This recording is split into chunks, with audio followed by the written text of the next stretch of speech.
Okay. Om. Namaste. Welcome everyone to Satsang today. And also, it feels very nice to be in this new setting. Actually, we try to make more space so everybody could be comfortable and that we could see each other much more clearly than the old situation now. So it feels already quite nice and like that. And welcome again to all the friends looking in from different parts of the world also. Those coming for the first time, welcome also.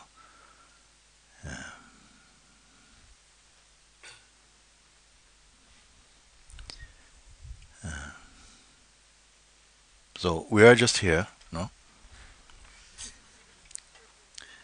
There is not in any true meeting, in any true meeting, really there's no preparation. As we might encounter each other anywhere, whether in the supermarket or on the beach or sitting under a tree or in a restaurant. The settings may change. Some settings are more conducive or supportive of a true encounter, you may say. But our inner sense is the same. Yeah. Today we're sitting together. I don't have a speech. I'm not a speech maker like that. So that we come together in a very clear moment, not one that is already pregnant with preparations. And I feel also from experience that this is really an authentic way to meet.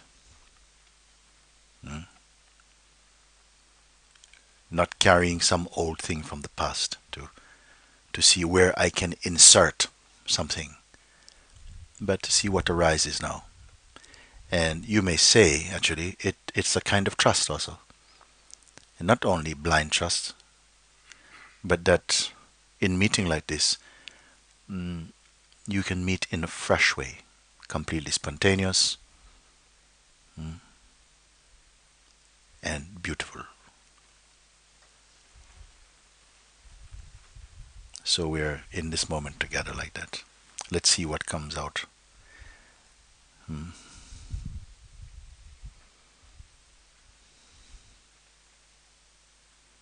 Very good. Please come.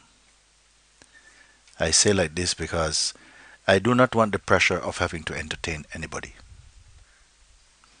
So you come, you sit, and I talk. No, we are speaking together, exploring together, looking together, seeing together. But each one seeing is unique.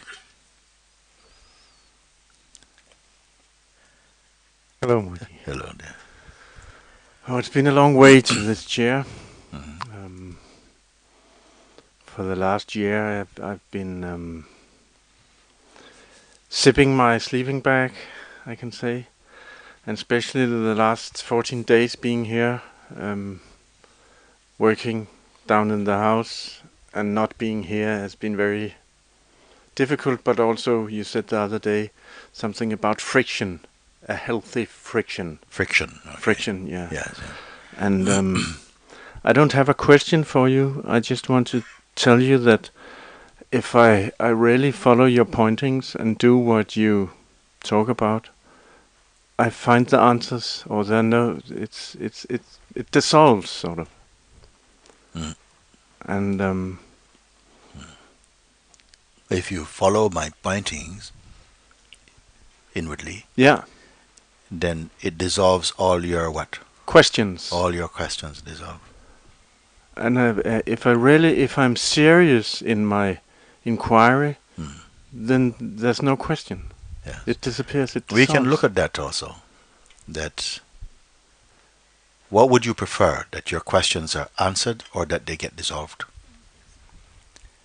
Isn't it?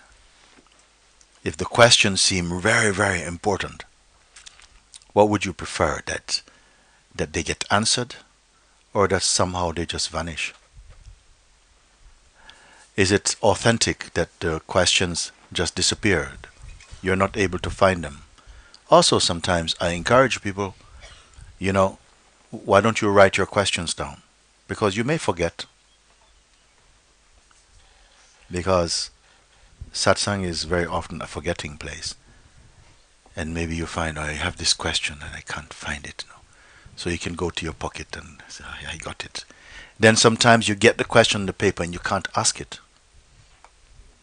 Sometimes the people go and they say, I got the question. Now I have the question on paper, but I cannot ask it. Why you cannot ask it? Because there is no power.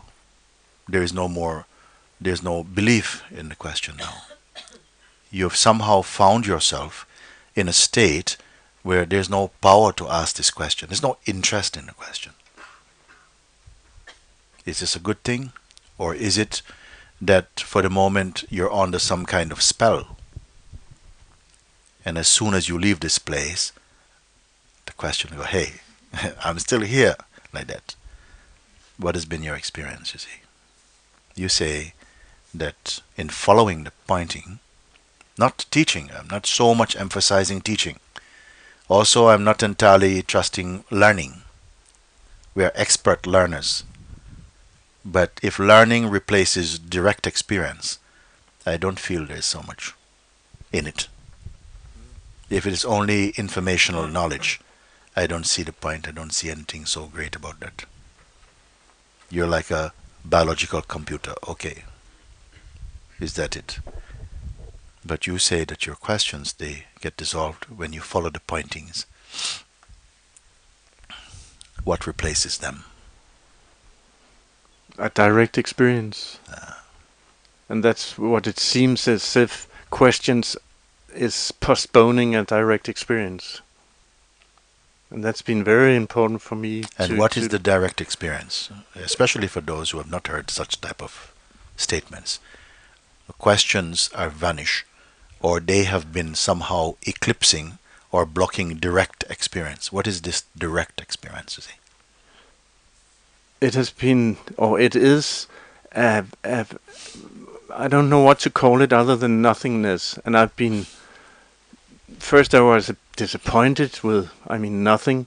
But then I've got used to nothing because it sort of expands, and it's how can I say it expands further than my body, sort of.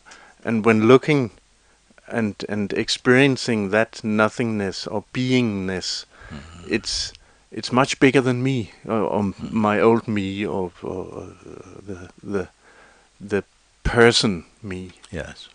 Does this person me keep coming back? Yeah, it wants to have a job all the time. I mean, and especially to comment on things and say, "Hey." How much support does it get if the old me is suddenly somehow out of the picture? Does everybody follow this kind of discussion? If the old me, the old regime of thinking, the old identity is no longer in the picture, and then it comes back, can it come back by its own power? Can it just come back? Or is there some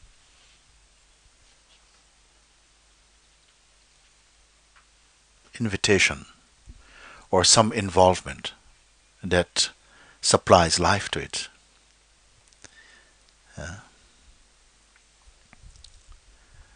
And is there sufficient resolve? I don't know if the word is resolve even. Clarity, satisfaction, that it is clearly recognized that that old idea of self is valueless in some way. I don't know if I really put my question properly. Yes, there's a very clear experience that it's valueless, that it's suffering and it's postponing and it's not wanting to look directly at what is here and now. Gotcha. Okay.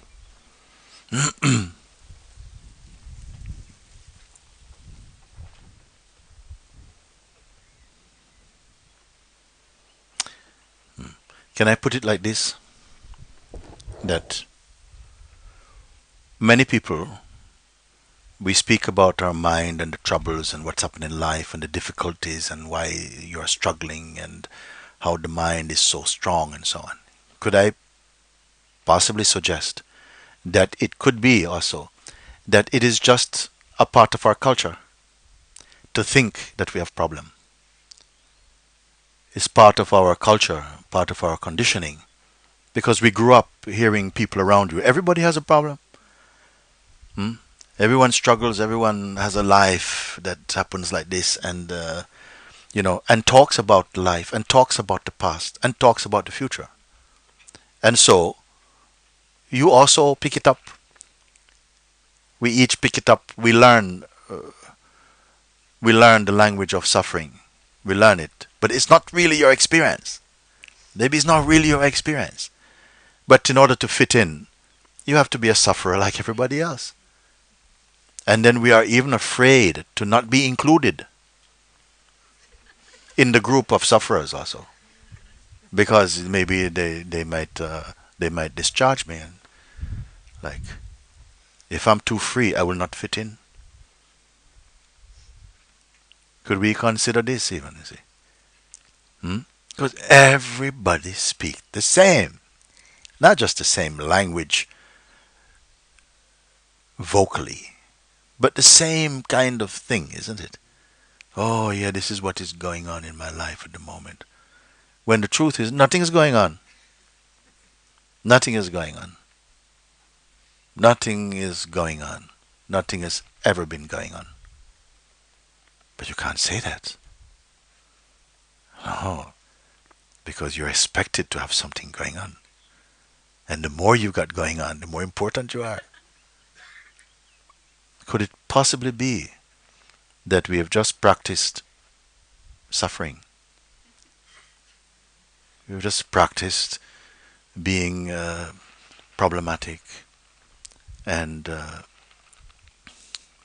this is what happened to me, and what happened? What's happening? Sometimes I ask one girl, how are you? Just casually. I learned not to ask this thing anymore because I always get into trouble. How are you?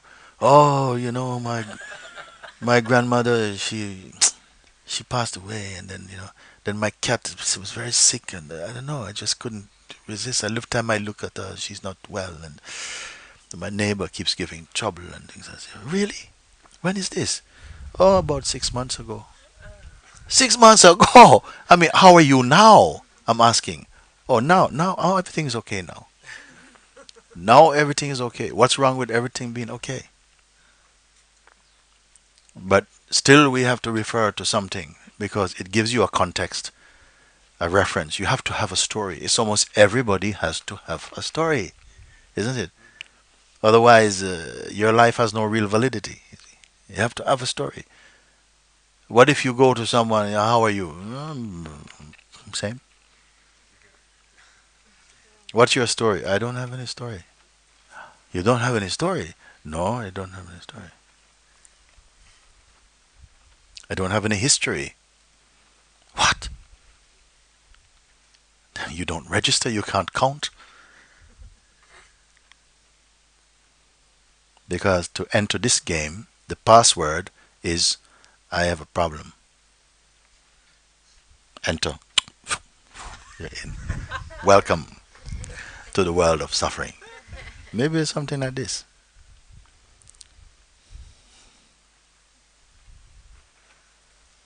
Even in my town, also, if you meet anybody, how are you? Rarely you hear them say, I'm fine, man. You mean fine, fine? Well, now that you're saying, oh my God, I'm not asking for that. Hmm? No question come. This is good. No doubts come. No fears come. Doubts come and fears come, Hmm. but looking at them directly, Hmm. they disappear. I mean, they can't stand the exposure. I mean, that's following your pointings also, and it works. I mean, it vanishes. Like it's clear. Enough said. Enough said about it.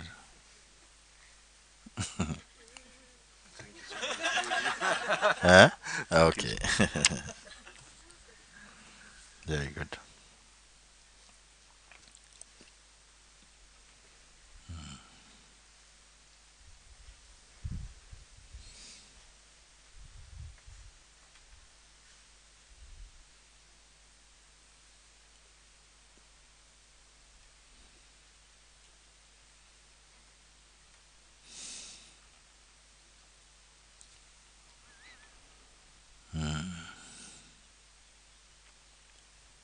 What we have here now.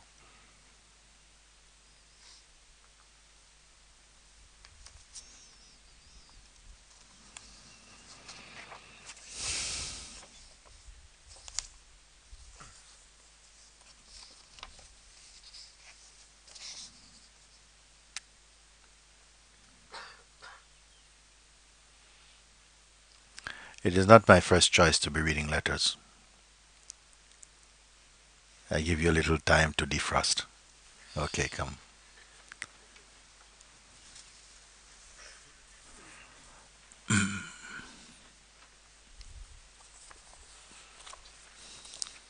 Yes. Hey Mooji. Hello. Last week I opened a book, a gardening book.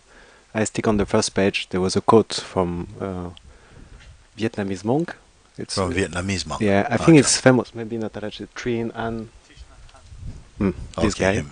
I never come across him, Mm. and the quote touches me somehow. And I thought you may say something about that. He says, "I wanted to write on the paper, as you say, and I forgot to so."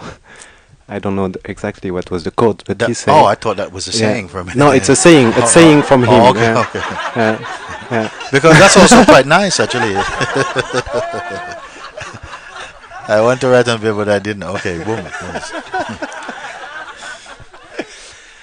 So the saying was, the Buddha of this century may not take a form of a human being, Right. but of a community. Mm. And he said that will be the best thing for the earth, or something like this. And it touches me. I mean, of course, from what's happening here, and so just I felt to share and to listen a bit from you about this, if you want.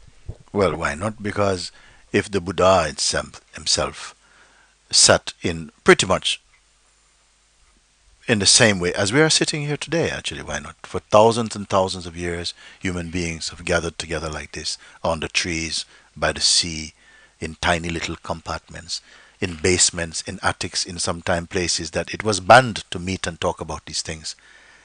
But they found some way because they had to do it. They had to come together to discuss this thing because it was feeling that this is of pressing importance to do it. And what was it all about, in fact? That they could sit and discuss these things and explore in the inner realm to find that the answers are not coming from in the restaurants or the supermarkets or the universities. They're not coming from there. We have to now research ourselves. And they're sitting together in spaces like this. They don't have any external tools. They say somewhere inside us, amongst us, this answer must come. This discovery must be made, like that. So the Buddha does not make any distinction between the Buddha and the Sangha. You see, I don't think any Buddha came and said, look, I am the Buddha, you are the Buddhi. Let's keep it like that, okay? No, he says, what I am, same you are. But inside it must be confirmed for you. Not merely belief, not merely intellectual conviction, it is not enough. It has to be somehow recognized so profoundly that no doubts can persist in you. Like this, he said. No? So therefore, if the visitors the seekers followed sincerely the advice of the Buddha, then the whole Sangha becomes the Buddha. Because Buddha is not necessarily a person. It is state of being, isn't it? If you take Buddha to be a person, then I think we have missed the point a bit. And Buddha is not Buddhism. Christ was not a Christian.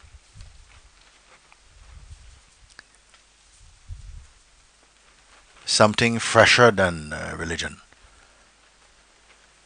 We speak about direct experience like that. So the words I'm finding now that they are completely appropriate, what he say. Why not the community? And why should the community be a certain size? Because the Buddha nature is sizeless. As many as understood and absorbed the inner teaching, recognize them, confirm and affirm them within their own self. To that extent, they find no difference between one and another. All is that. And gradually, their understanding consumed the entire universe.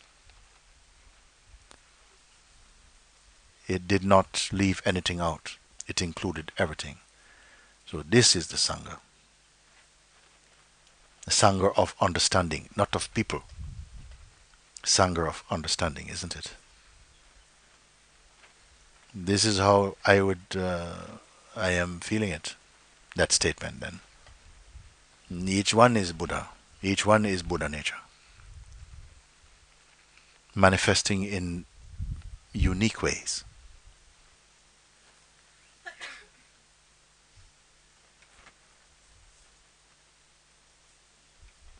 Don't wait for the Buddha to be another phenomenon that you see amongst other phenomenon that we see.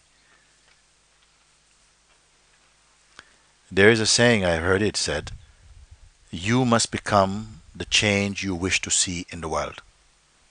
Don't wait for the change to happen. No, you become the change that you want. It is your responsibility to bring into existence, you may say, or to unveil that which you desire to see in the world. You become that. Why should the world demonstrate and become that more than you?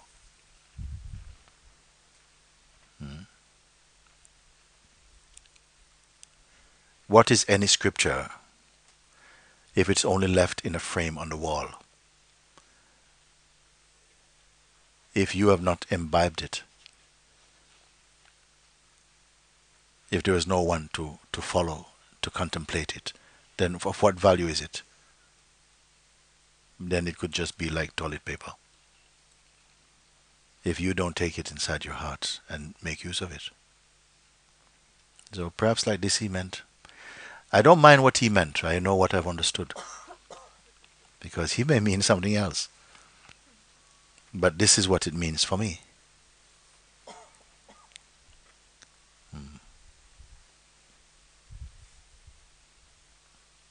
There is nothing in the world, that has one inherent meaning. It has different meanings. For as many as there are different people perceiving it, it can take on the meaning. It doesn't have a meaning in itself. It's you who give meaning to it.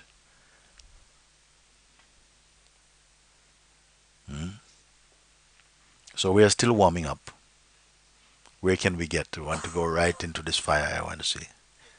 We're still warming up. Stepping it toe in and testing it out.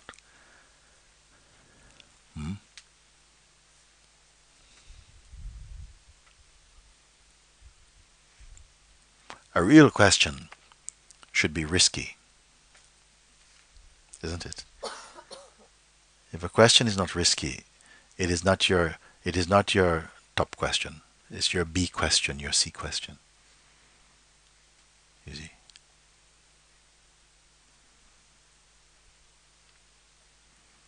It is like going in front in the zoo, and then you're putting, cat food, feeding the lion. Come away, come. And he looks, he says, why don't you stick your head in my cage? Now that would be very interesting. But who would do such a thing?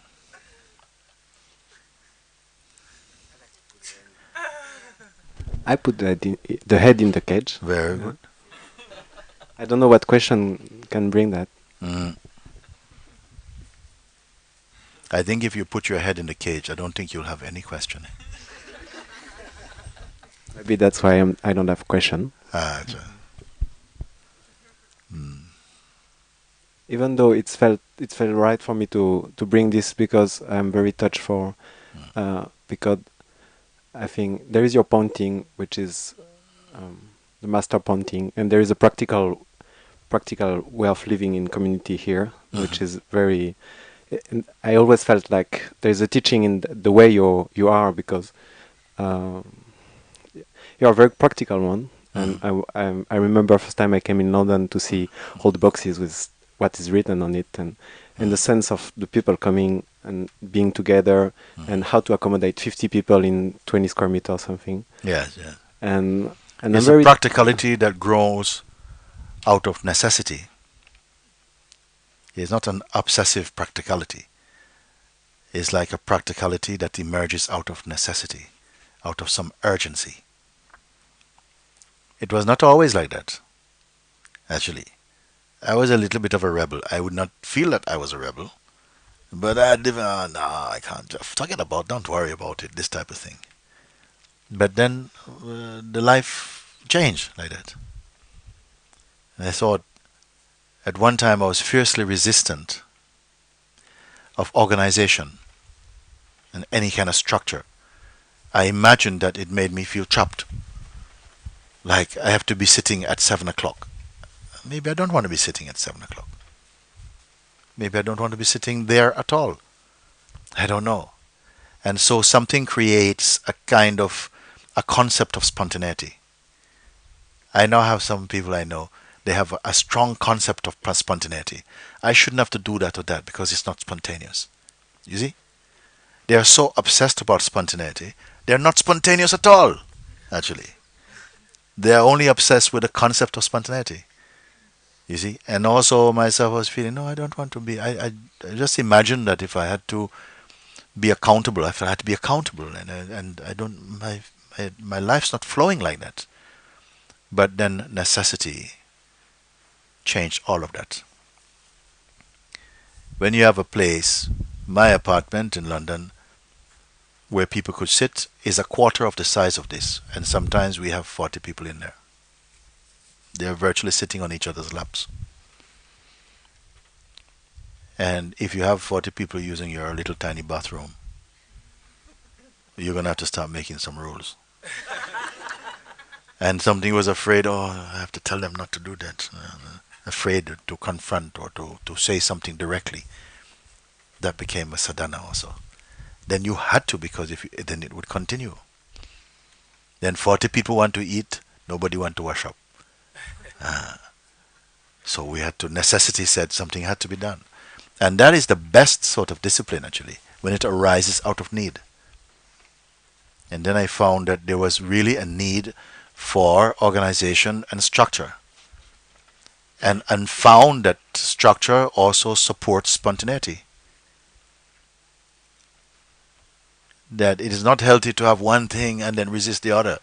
I said, no, both seem to be needed when they are needed. Like that. You see? it shows us that we can follow your pointing and to be totally in the world, not to have to renounce on every aspect of it, even though it can happen to some. One does not renounce the world. One renounces your attachment to the world. That's a different thing. You don't need to renounce the world. The world is an innocence, actually. You see? And then you may say you renounce if you want to say renounce. I don't like to start, oh, renounce. No, observe a little bit. Give yourself a few moments to observe. And then through your own observation, you may come to a recognition that some things actually are not in service to your truth. And those things, then you will say, okay, I turn away from that. We don't have to give the word renounce, because it's not the word renounce. It's like an intelligence that says, well, this is not really suitable. It is not working. So let's leave that aside. You may pick it up again another point if it comes to be useful. You see, so it's not an oath. It's not like, okay, as from today, there shall not be. It's not a thou shalt not be, there shalt not be. But for now, it's like that. When there's a need to change, then that change will be sensed and immediately applied. We're not a government that takes 1 year to bring some new law, some change in. Immediately, when it's not working, now we chop it. And let's find a new way, like that. So I feel it is consistent with life, and in its own way you can say it is spontaneous also. But I am not dedicated to any particular concept. As it is useful and as it is necessary, so let it be. In the beginning, when I was first invited to go to places and to meet and to sit like this the first time, I was not bothered. They say, oh, where should we put the flowers? Flowers? What for? For me? For me. Where you like. I was like this. I would sit and have satsang in the toilet. I don't mind. I really didn't mind. I think, what is important is this. We're talking and somehow we're looking like this. But the environment didn't matter. And then one time I was watching a video of my master in satsang. And I saw that there were flowers and the place was clean and so on. And it struck me. But I am also sharing my master's teachings also. And there is, if I'm inviting you to my house for dinner, then I make sure we clean the place and I make a nice tablecloth and stuff. I wash the dishes is nice, put some flowers on. If I do it for you, why should I not do it for God? Why should I not be doing it for my master's teaching? So then I said, oh yes, actually yes. So then we start to prepare. I said, look, this is for you. Many people came today and this underneath you is all sand. We put all this carpet here, we put this palm tree, is for you. Feel comfortable. Then you know that you are invited here and you are welcome here. Suppose I say, let's meet in the toilet. How many of you are going to come? No, I don't think many of you are going to come. You see? Maybe my closest student, they will come. So it's just practical things.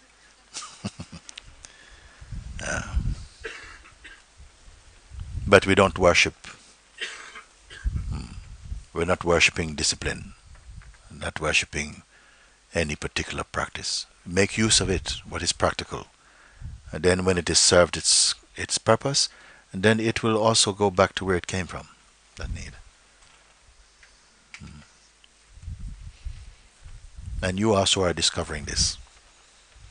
Yes. Yes. I take opportunity sitting on that chair to leave all my stupidity at your feet, and to seek for more wiseness, and to leave my judgment as well. Everybody that's the gifts I receive. Oh Mooji, I give you all my crap. Oh Mooji, all my rubbish, all pass. I think it's the best way to love you, to leave all of this. Can I give this to you? Oh yeah, okay. Can I put it on your feet? Oh, okay. Can I put it on your lap? Okay. Oh Mooji. Bless you. Thank you. Thank you. Very good. Thanks to you.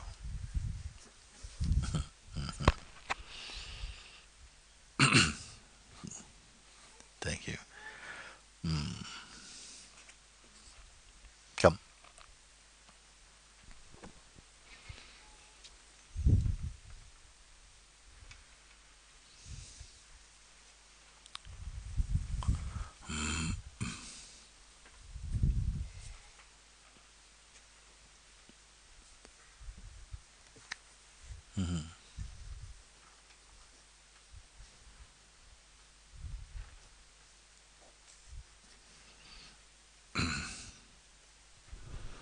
Last week you said it's good to speak normally. So I think I said what I said. it's good to speak normally, It's good to speak. to speak out things and to share, and Yes, yes. in Not too much, not too much. but No, no. but what is important is good. Yeah. So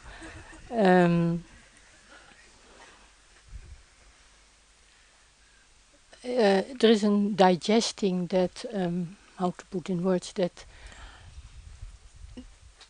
even now this is past.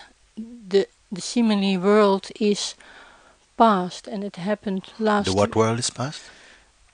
This what? You mean you came from there and now you're here, so that's past. Yeah, but Okay. it that everything. Let me see. What happened was that the last weeks I had very vivid rememberings. So it was like now when something came up, and then so I realized it's the same as sitting here. And then last week I had also a dream that was so vivid and like now. And then suddenly something changed totally. That these all were just appearing very vivid in something, and there was time and no time, and it came all in time. Okay, suppose I say I'm going to dismiss all of that. It's boring, boring, boring. I want to meet you. This thing happened and I had this vision and saw angel. I don't know. Yeah, but that's it. That's Yeah. all the past. That's Acha. why I never. Okay, I so said don't something mention that, no more past now. yeah, this all report is past. Okay. So now. No, is nothing.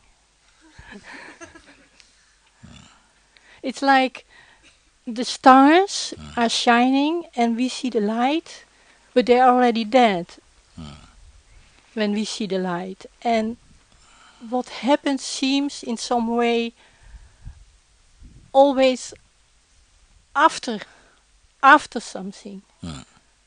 It happens. It doesn't matter. It doesn't matter whether you're perceiving it from before or now. It doesn't matter.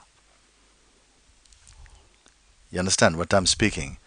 You say, but okay, but I'm looking at the star, but that star probably stopped shining 1,000 years ago. The light is still traveling to the eyes now, and I'm seeing it now. Okay, so what? So what? The star died 1 million years ago. So what? It means nothing to you and me, unless you make it mean something for you, isn't it? Yeah, that And then is all more an that we are example. That's as an more an example, example. as is good as an Yeah. example that what we talk about is not there. It's finished. Yeah, Mostly what we are speaking about it's is not finished. there. It's not even true, and it was not even true in the moment actually. And that's Something exactly what I mean. inside registered that this thing is significant, but it shined brightly for a moment and then it is gone. We think that is something important to share with somebody else, but it need not be something important. Yeah, but that's exactly what I want to share. That is all past. It's so that. Yeah, but don't we all know it? No, I didn't know it so clearly till All right. now. Yes. And that if we didn't report about these things, then what? I'm not saying stop, I'm not saying, oh, you should not. You do what you want. We are just exploring this moment to see what is the most truthful discovery we can make today. What is the most truthful?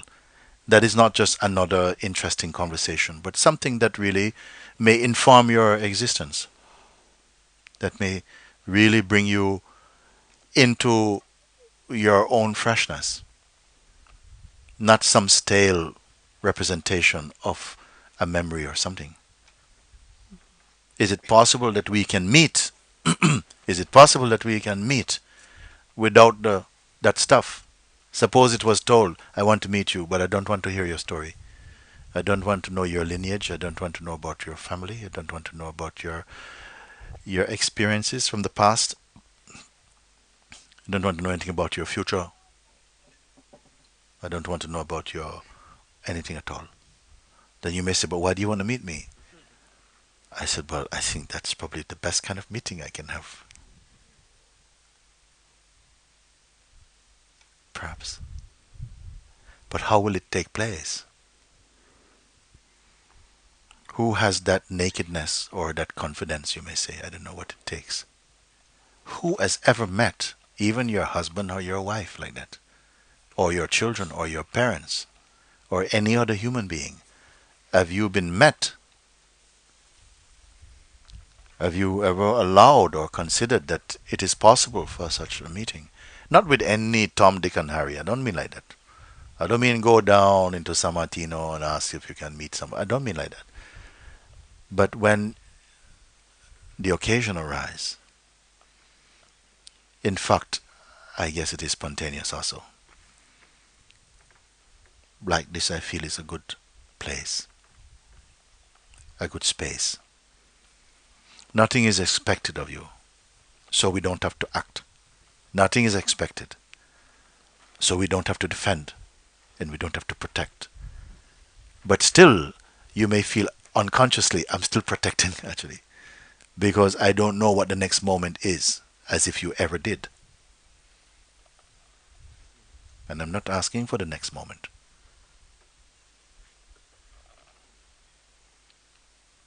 What would actually happen? What kind of meeting is this going to be?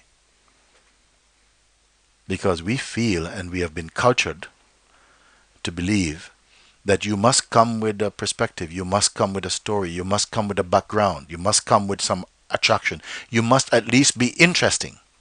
And the concept of being interesting has got everybody. Because you are not interesting.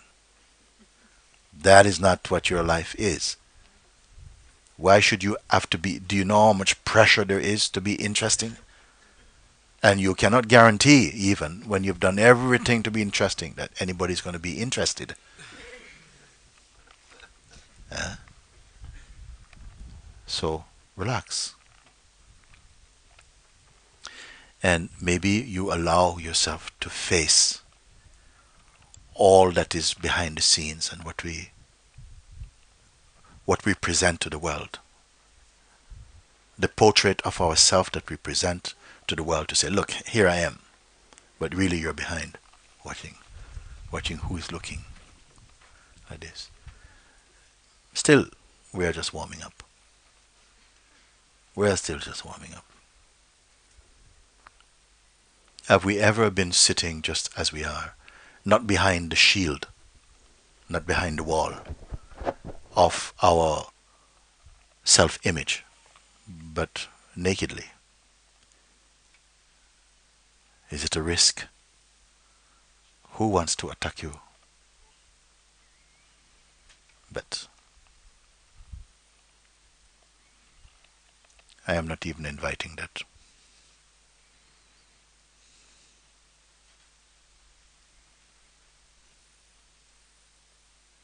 I am not even saying that I want to meet you like that.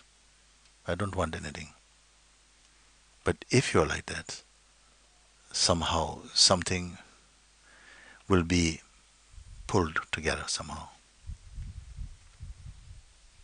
I cannot decide who I'm going to like, how it's going to be.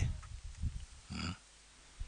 And anyway, we can carry on, no? For so many lifetimes we are doing it. What's a few more lifetimes to the Supreme?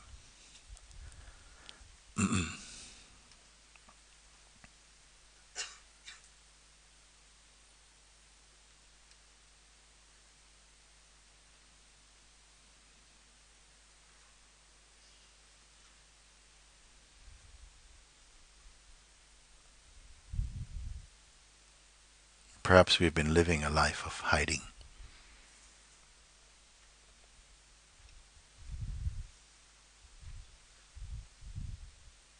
Sometimes consciously, sometimes unconsciously. Maybe we are all hidees.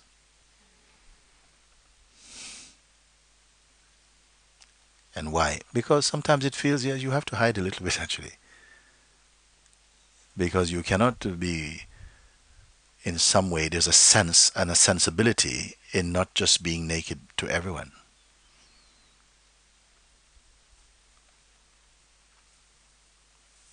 in the moment when it comes. There's sometimes you meet someone with whom you feel deeply touched by their presence.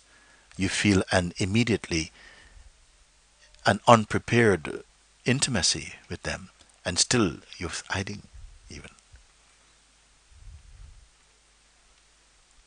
Satsang is another kind of intimacy. It's like an impersonal intimacy, if we can say such a thing. An impersonal intimacy, meaning that you're not required to be a person. I love you before I know you. Not as an action one takes. It's just like this. As we discover our own self, love is not necessarily an action one takes. It is the fragrance of your own self. It's not something you are doing. It's what you are. Love is what you are, not what you make.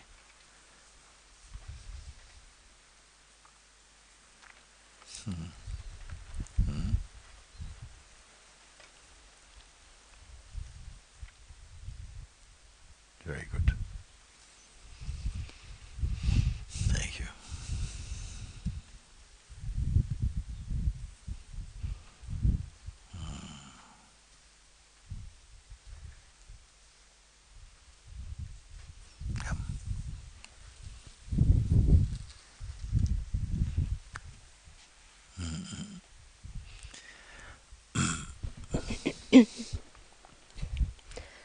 I'm not here to waste any time. Mm.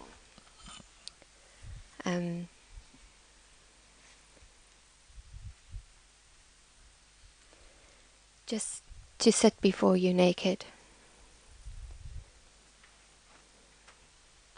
And if there's anything, as if there could be anything. Do you know what naked mean? In truth, no, I don't really know what anything means.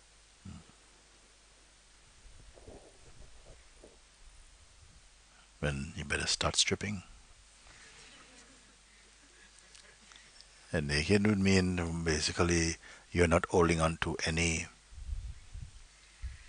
self-assessment, not clinging to self-image, not holding on to any wishes or any judgment. Though thoughts arise, you are not aroused. Seeing but not shopping. Neither going forward nor backward. Not even staying still. Not even staying still. Not taking one action for or against.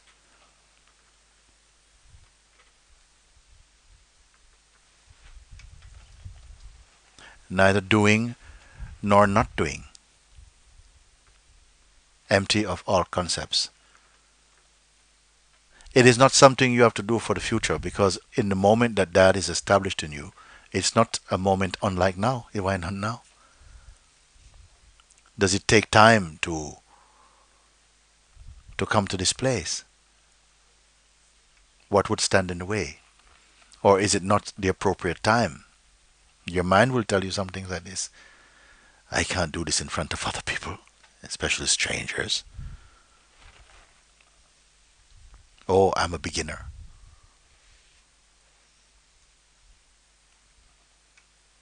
Whatever it is. So that is what we'd call naked, beyond even the concept of nakedness. And you know what? It's not difficult, because that is already established in you. That already exists. In fact, that already is your real existence. But it's not the picture that is painted inside the mind. It is not your cultured sense of self. The cultured sense of self is what is made visible to the world. You are like the invisible inside the visible.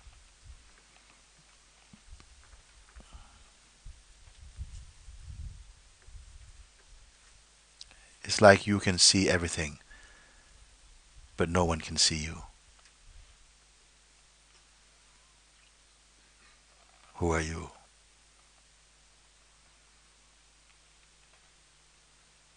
So this nakedness, this stripping away, so to speak,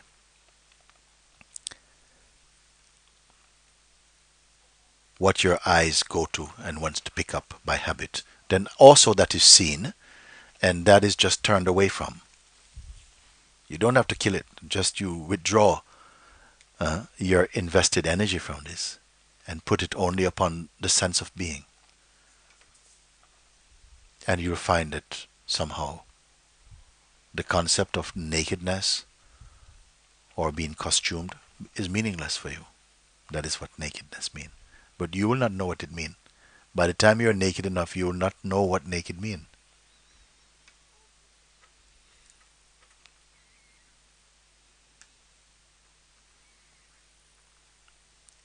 Trying to be spontaneous is not spontaneous. It's like me telling you, act naturally. But self-consciousness is already there. Then I say to you, but even self-consciousness is also perceived. Be in that space where self-consciousness is perceived but not identified with. Now this may feel like something delicate, but even delicacy is also perceived. And like this, as long as you keep on confirming, but all these, they are perceived. So if they are perceived, they are not really what is, what is. They are just what appears to be. Like this you confirm. And in no time, in the shortest of time, one finds what? I would like to hear from you. Because what I'm speaking about now, again, somehow show itself now.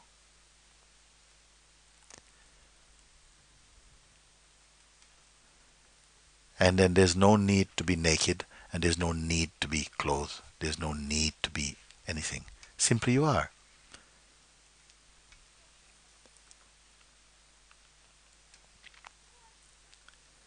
And what is your life as you find it as you find it in each moment? Don't say more than this. More than this is already the past. I give you maybe up to 3 sentences you can make, and then you're deep in the past. What can you say about now?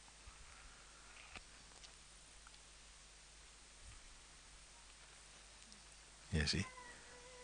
Now, what is the point of all of this anyway, to speak like this? It is to be free from sorrow, free from self-imposed limitations and strange imaginings, to be free from delusion. Illusions are okay. Delusions not okay. When you believe in illusions, then you become deluded.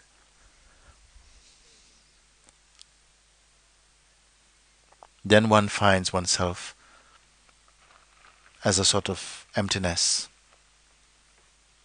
Sometimes I say you become a bit like space moving through space.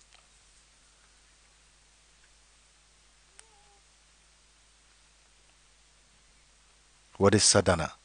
What you can confirm as we speak.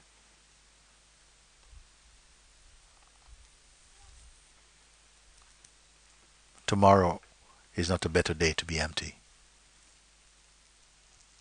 These are only notions.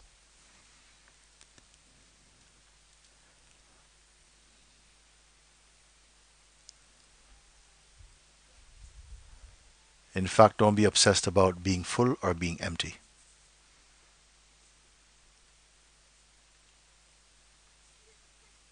And why try to be special when you can simply be yourself? But do you know what yourself is?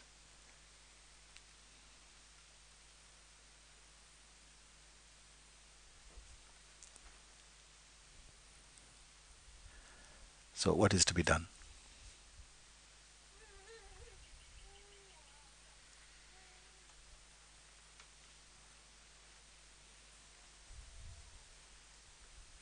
You keep coming to this place,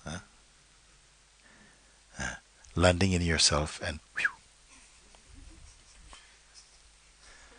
landing again into the stillness. And then you go there and sit in a tree and you say, how can I just be? I said, but you are. And you go, ah.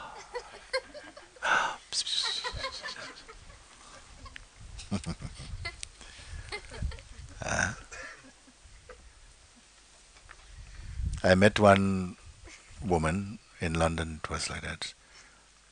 And after a very short encounter, it was like she vanished. I mean, the body is still here, but she vanished actually. You ever met somebody who is vanished, leave their body here? It's quite something.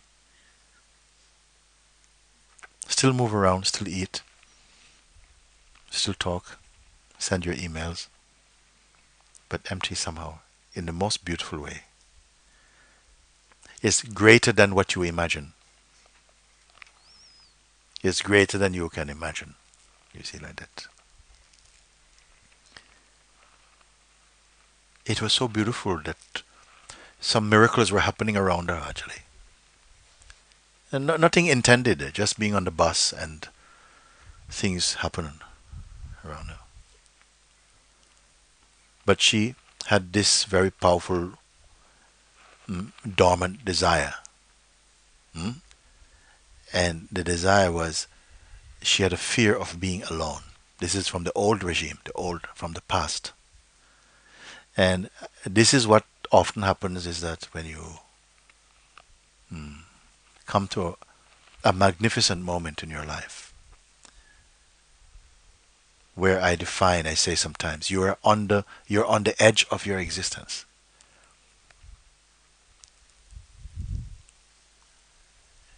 It's exhilarating moment. You have no future, you have no past. You have no identity for a moment there. Fear tries to come in, but something is greater than fear in this moment. It's like for this moment you are fully alive in not knowing. Very often when you come to such a peak moment of discovery, almost simultaneously come your greatest doubt. Powerful resistance, powerful distracting forces come, and something wants to like run.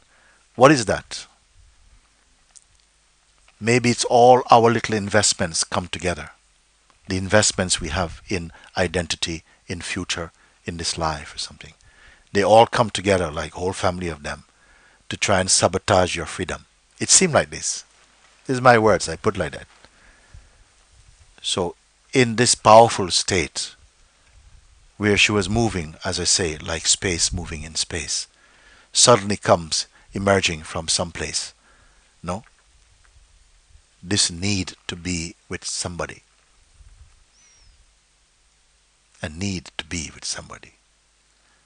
But this is not arising from the pure self directly. It's coming via the old mind.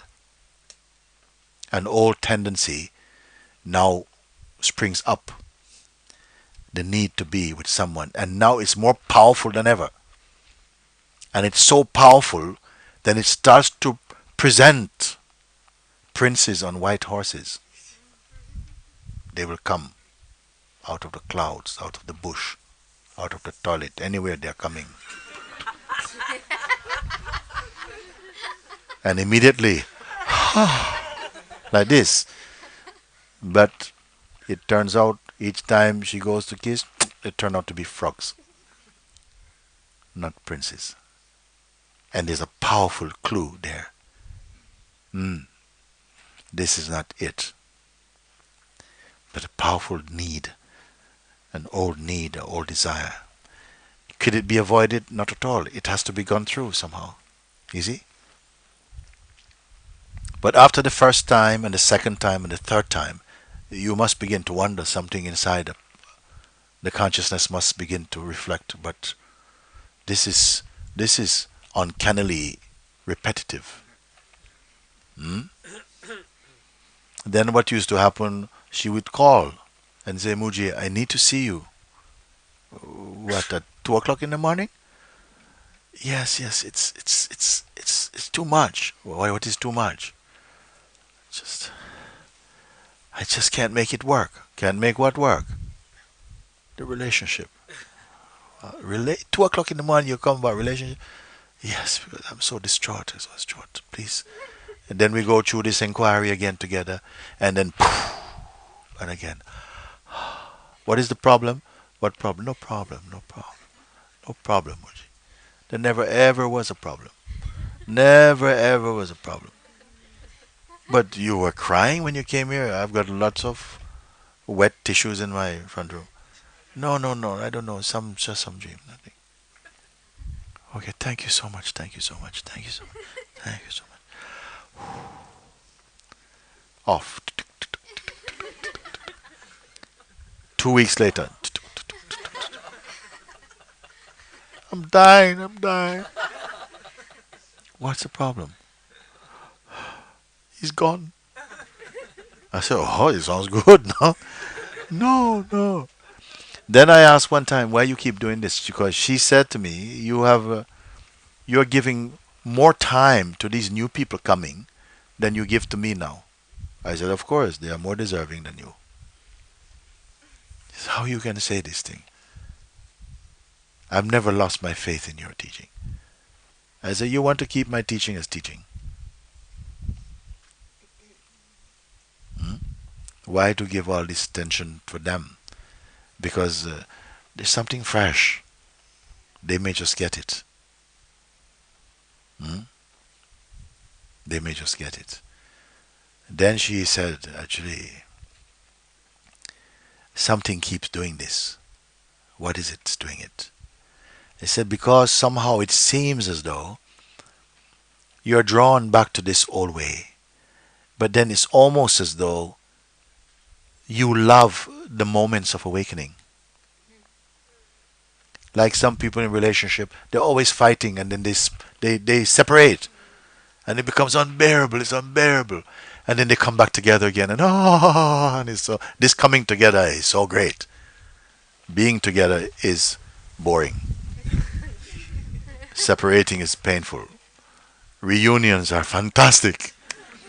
And sometimes there's a need of feeling. I like to feel again the power of awakening. I said what? Boring. I'm bored with you. Give somebody a chance, someone new. Give your seat up for someone else.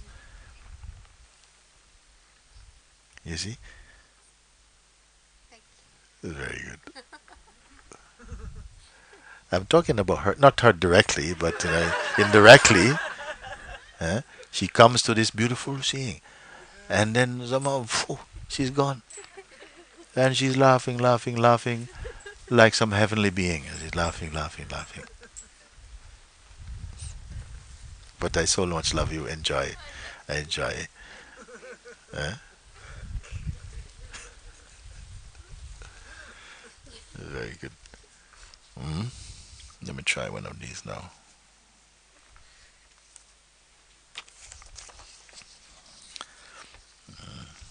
Hello, dear Mooji. I am one of your greatest fans. I want to thank you for allowing your satsang videos to be available for free on the net. I have and am still watching them.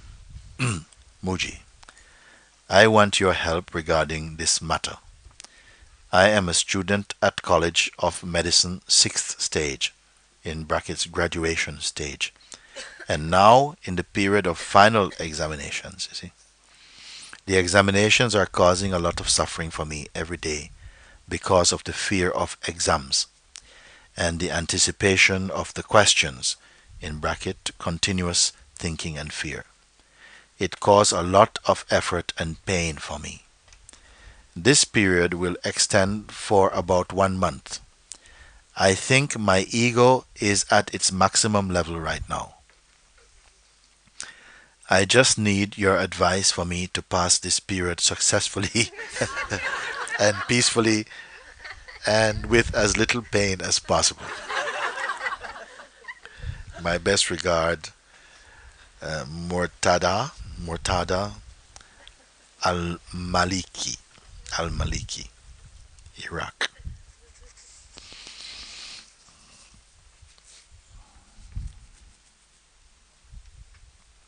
Exams are causing a lot of suffering for everybody, except for those who are over prepared. They are very prepared. They're very much looking for it. Some people, they love exams. They have the kind of need. I love it. I love it. They even want to do other people's exams for them. And some allow them to do it.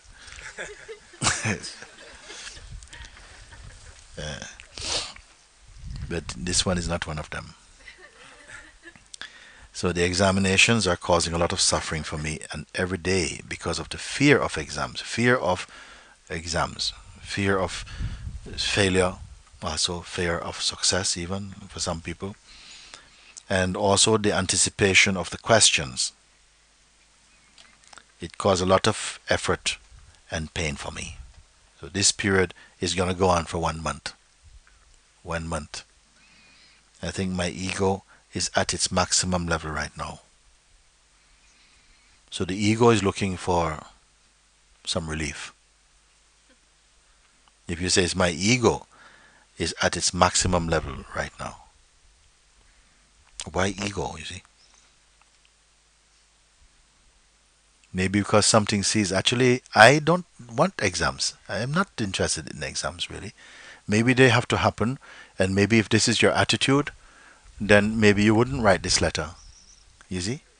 If this is your attitude, like, you know what, I've had all year to study, and I've been in the chai shop and, flying kites or whatever. And as the time was getting more and more close, I thought, yes, I'm going to start next week. But then next week shrunk down, and then now exam is in 1 week. Then I'm going to try very much, but I can't concentrate. And now it comes the day now exam. Then you can say like this. Then it will happen. Of course, I feel almost certainly I'm going to fail like that. But a lot of this is the fear of failure and cause a lot of effort and pain for me. This period will extend for about 1 month. I think my ego is at its maximum level right now. Some people, we study just to pass, not to retain. Isn't it? You spend so many years and then you're studying just to pass. And maybe you suffer so much that the exams that you pass, you can never use them because they bring bad memories. What makes us do that? You see? I think my ego is at its maximum level right now. I need your advice for me to pass this period, not to pass the exam. I just need your advice for me to pass this period successfully, not to pass the exam successfully, even, but to go past this tremendous stress that I have to succeed. I just want to get past this month, and then I'll be in the clear again. Many people after their exams, they go and get drunk. Or jump out of airplanes or something. So much stress, you have to release it somehow.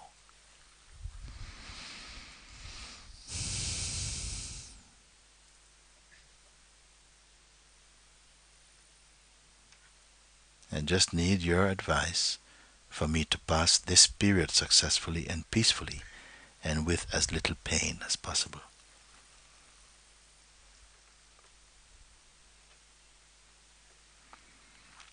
Because you're right, I have to turn my attention towards you and say, all the best.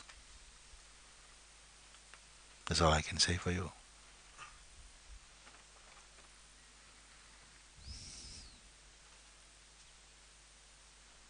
Of what value is this exam, if you feel this way about it? Because obviously, if you loved what you had to be examined about, you would do well at it. If you don't love it, then you cannot give any energy to it. And you can apply this to life in general. You can apply it to your job. You can apply it in so many ways. If you are not in your heart touched by what you're doing, then you must reflect, then who is making me do this?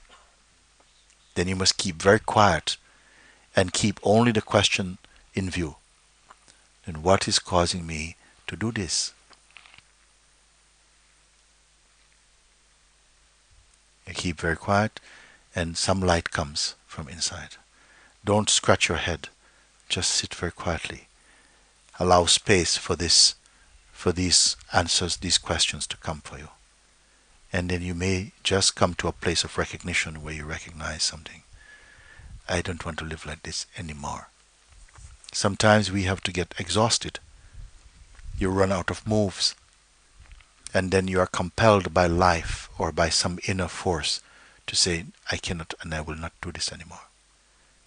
Yes, I'm never going to put myself in a situation of another exam again or something. Because those who are destined to do well, they will do well. Those not destined to do well won't do well. But something will come out of it. A life experience, a life seeing will come out of it.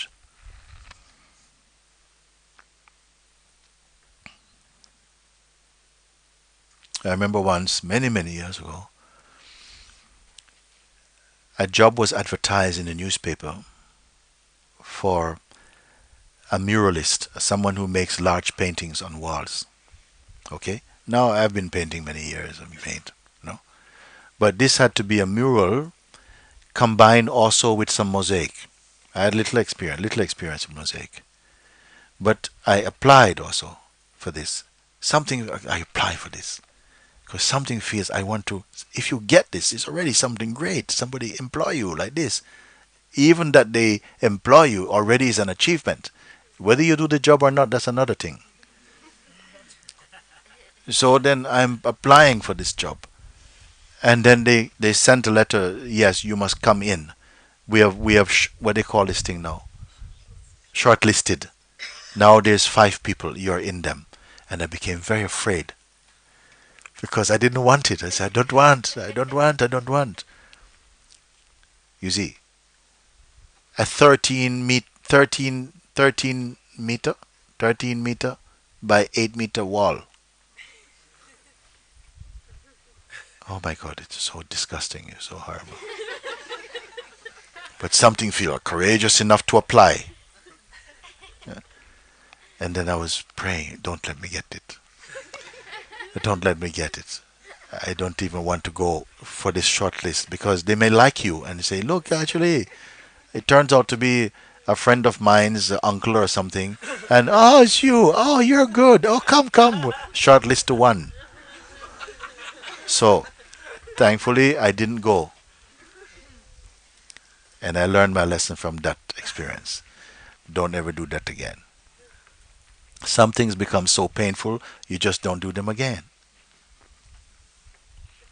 When you're also walking in this path of self-discovery, some things, some mistakes become 3-4 times more painful than before. But it's a good thing because you won't make them again.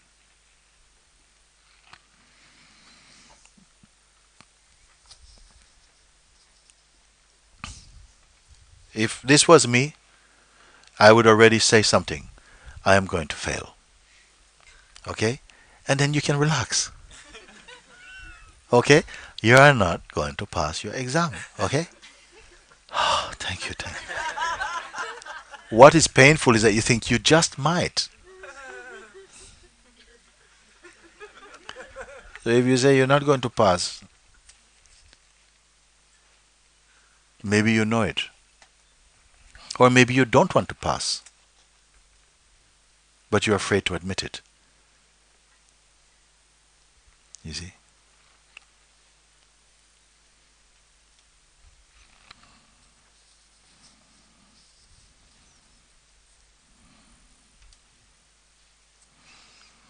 One time I was also myself was almost got married. I was married before, no? But this another man, another one who almost got it. I don't want to go too much into that. but it was a near-death experience. I'm very happy I escaped from that one.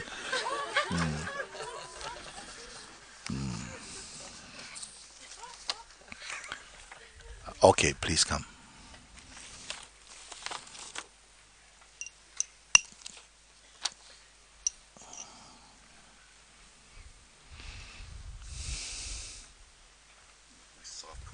Yeah, nice. Huh?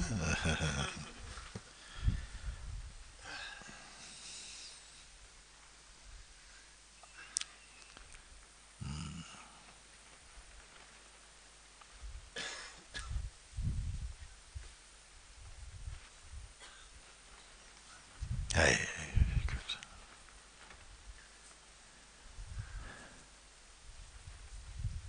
This deep yearning inside to come up and meet you Yeah, for the first time. yes, And here I am, yes. full Full. and empty Yes, at the same time, yes, feeling very full power. yes. So, it feels like a very intimate and authentic meeting. Yes. Yeah. So, yeah, feeling Naked, yeah, empty and empty. naked. Yeah. Yes. Beautiful, isn't it? Delicious. Yes.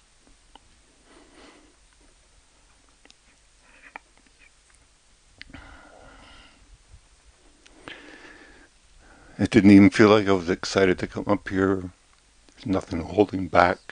Just Yes. easy. Yes.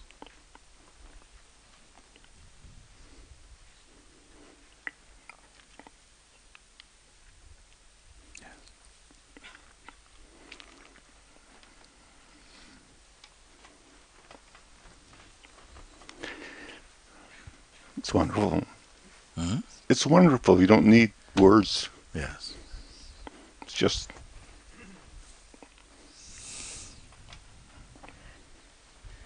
thank you. Thanks to you. Thanks to that.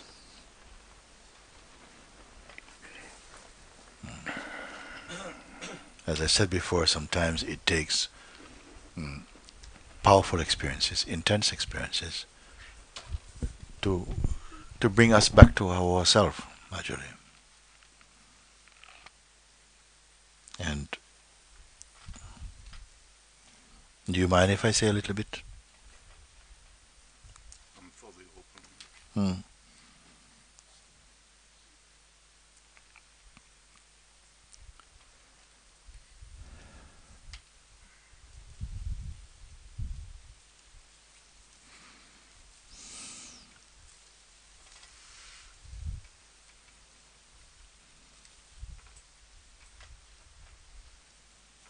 There is nothing better than be coming back somehow to that state of emptiness.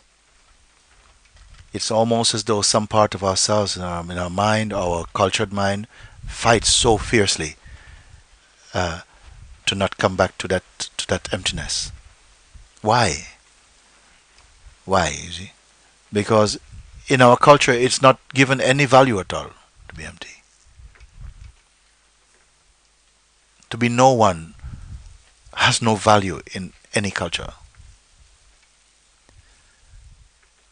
We are somehow educated, conditioned to be the best somebody you can be. But nowhere anyone say you can be nobody.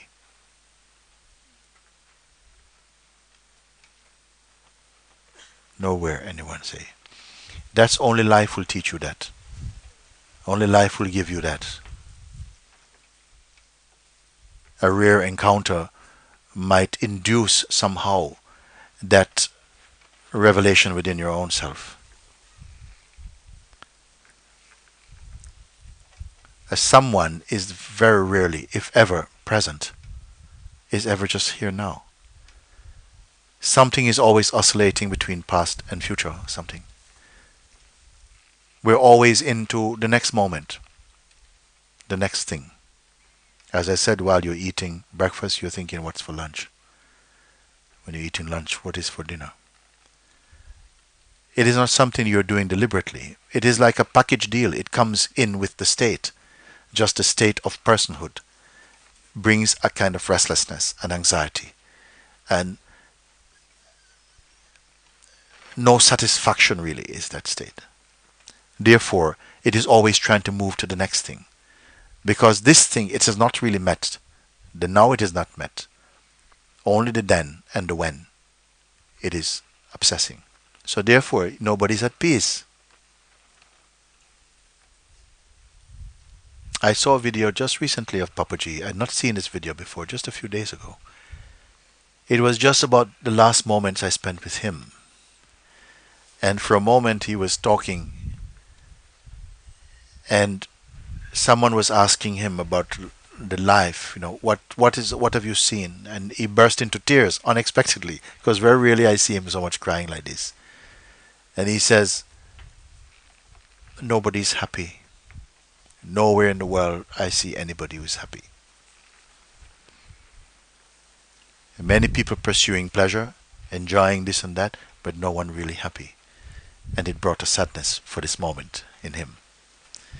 It showed his immensity and his compassion also. Many people may have the sense that they are happy, but it's only fleeting. What is that happiness that we speak about? In the experience itself, you may not even label it happy. You may label it that it's just empty, that there's no feeling there actually. There's neither this nor that. So we may change the word happy to content, or from contentment maybe just to peace, or a silence.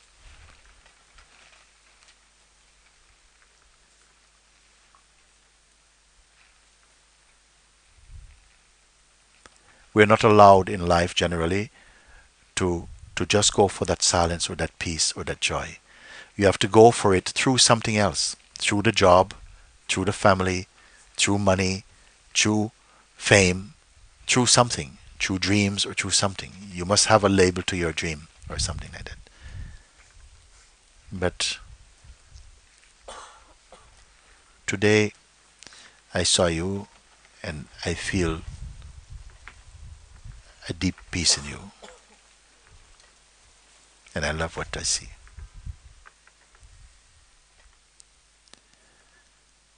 I love what I see and feel.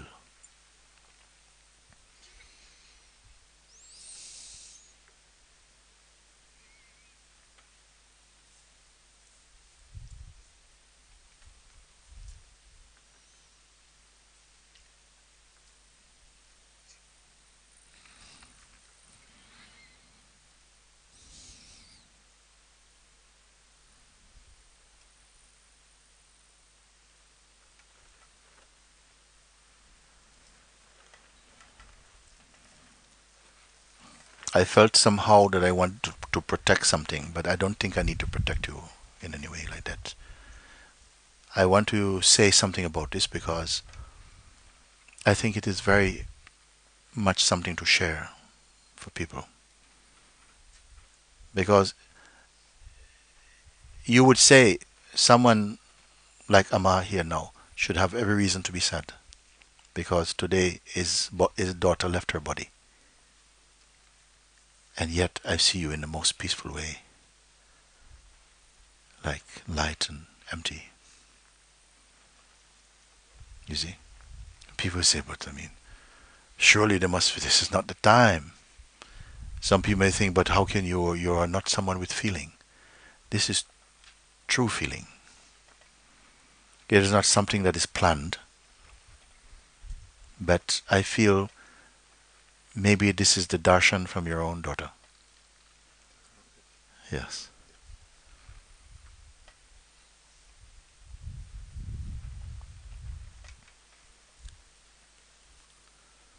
Everything that you perceive comes and goes.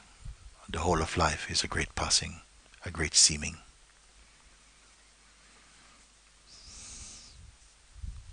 While your body is warm, find that which is not passing.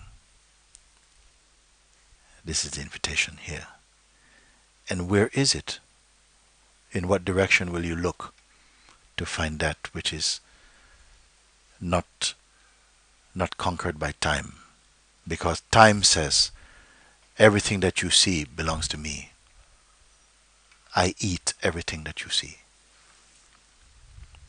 Except awareness. Awareness eats time, swallows time. Put everything into discovering that which is timeless in you.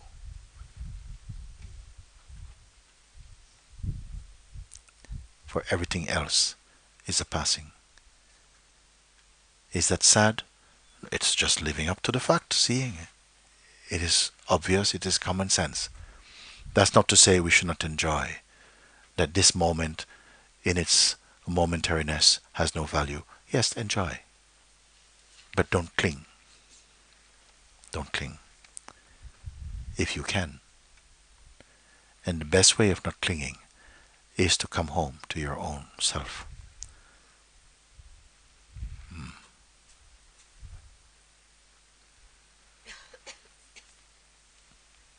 I love you.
Dear Mooji, you said that we cannot believe in ourselves as persons, but believing or not believing is also seen.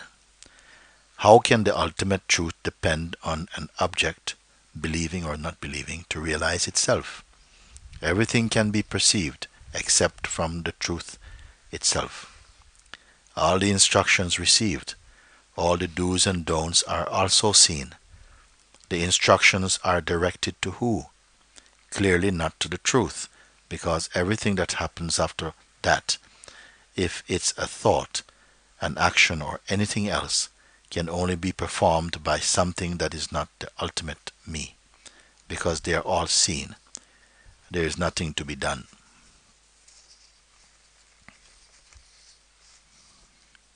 Andre.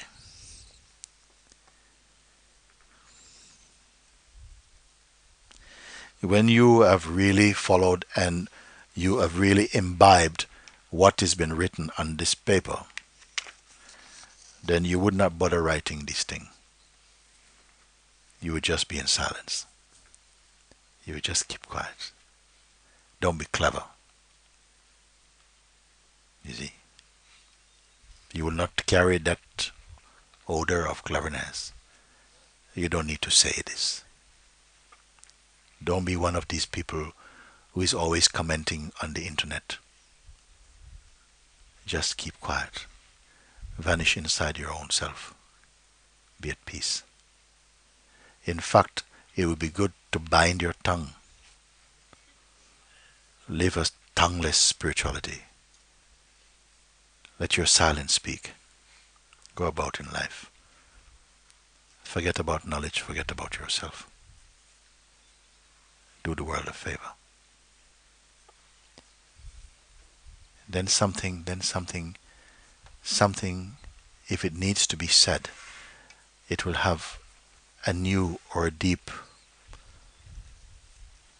vibration. If you have truly come, don't be so quick to begin to point and talk. Keep quiet. And every time you feel, I want to say, keep quiet. And then somebody comes and says, and you keep quiet.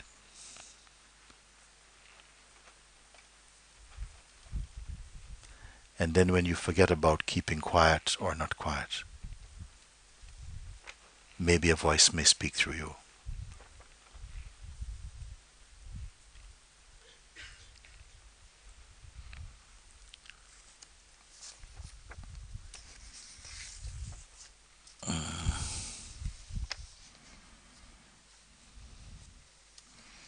Dearest Mooji, I am part of your internet Sangha and I'm so grateful to you. Since I was very, very young, I have had many spiritual revelations that have profoundly affected my life. I have felt for many years that although things matter relatively, they actually don't matter in reality. People have perceived this as me being a very strong person with unlimited patience. Somehow this makes me feel sad and more separate on this plane of existence. I do know that we are all one, but the people I am in relationship with are completely in this game of existence. I have come to a point in my life that I long for a reunion with the divine. Is this the usual suffering that attachment to forms bring?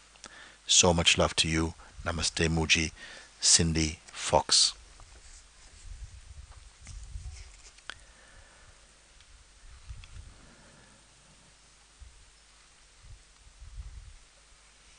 Even people who are perceiving you to be a very strong person with unlimited patience, this makes me feel sad and more separate on this plane of existence. Like, I don't want to be special. I don't want to be singled out as being this or that. Almost she's saying, these are my words.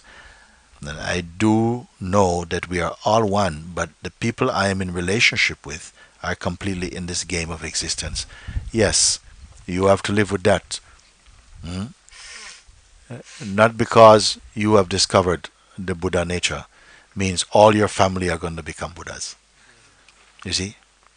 Maybe also they may try to stand in your way. They may have an entirely different reading. They may say, you're giving up your life. You gave up your future. For them, it's a terrible thing. You gave up your future as though anybody has one. How can you do that? So irresponsible. It's irresponsible to be free and to be happy.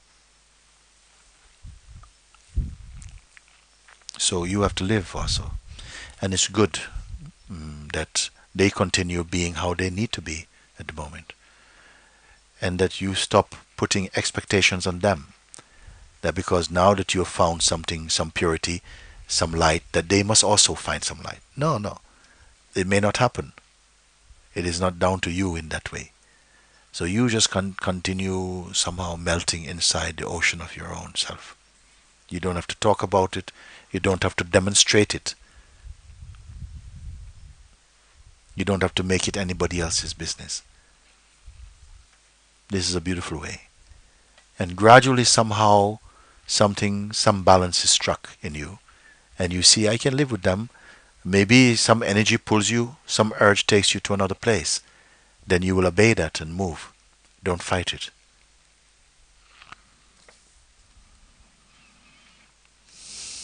I have to come to a point in my life that I have come to a point in my life that I long for a reunion with the divine. Don't keep such any strong image in your mind of reuniting with the divine, because it is never separate from you in the first place. So if you hold very strongly the image, then your mind will create even more distance and say, look, you're getting close. You're getting close. Only another 5,000 kilometers. You see, and you will celebrate only 5,000. Oh, this is very good. And yet there's no distance except the distance of a thought.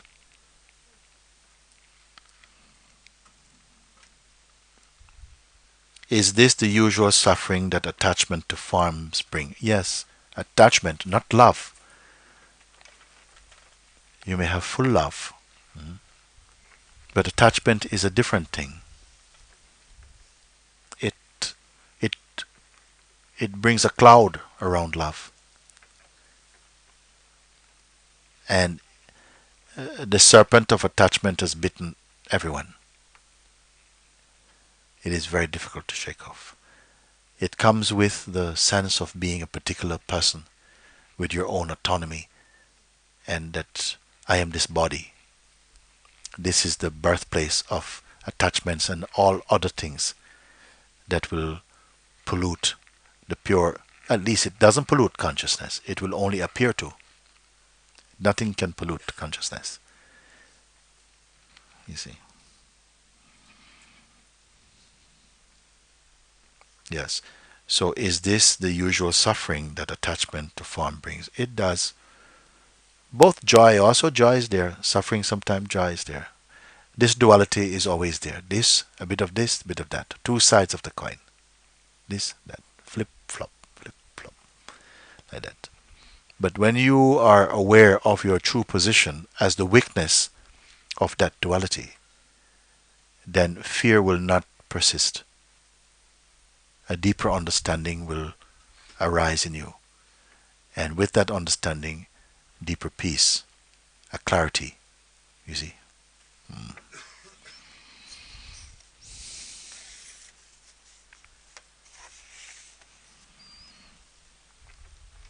Dear beloved Mooji, I must be completely free forever now, this instant.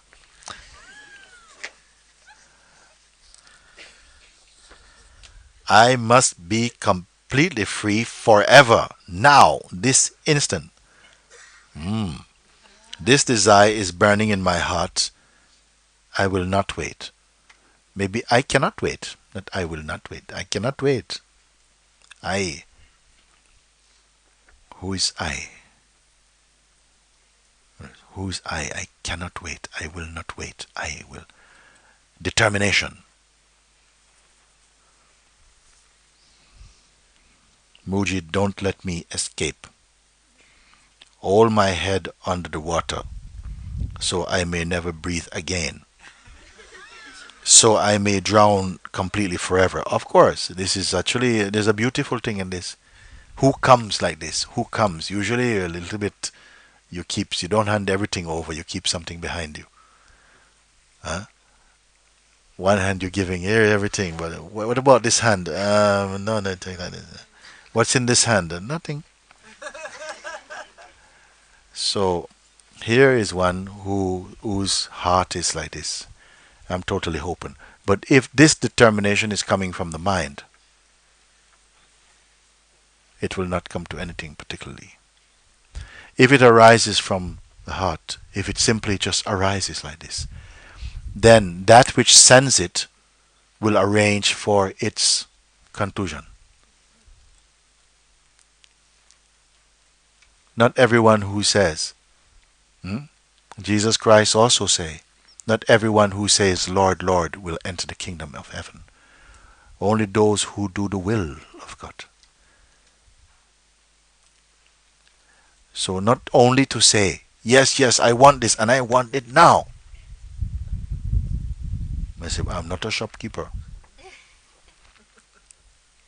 What you're wanting now is really either must be something you're imagining. I'm trying to point out it's always present.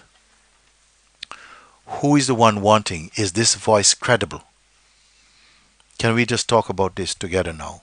Don't think I'm talking to somebody in a letter or only in the internet. We are speaking together. Sometimes we come to this such a passionate moment. I have to have it now. I have to be free today. I have to be free. Can it be done by determination? Some people have pure determination. No? Some Zen master also, they went and sit down or sit in some cave and says, I'm not coming out until I'm free. So if I'm not free, then you may find my body rot inside here. I'm not coming out. Such powerful determination produces powerful results also. But if it is only coming from an emotional state, if coming only from an emotional state, like right now, I want this, and some people have come like this. I've given everything now. I give everything away. I want to be free now. Help me to be free now. I say, what's the desperateness about? Then when I look a bit more close, it's because my girlfriend left me and my world has fallen apart. And now I want freedom. I say, no, you don't. Come back when your girlfriend come back. Okay? I will see how much you want. But if it arises from this, unexpectedly, a power arises in you.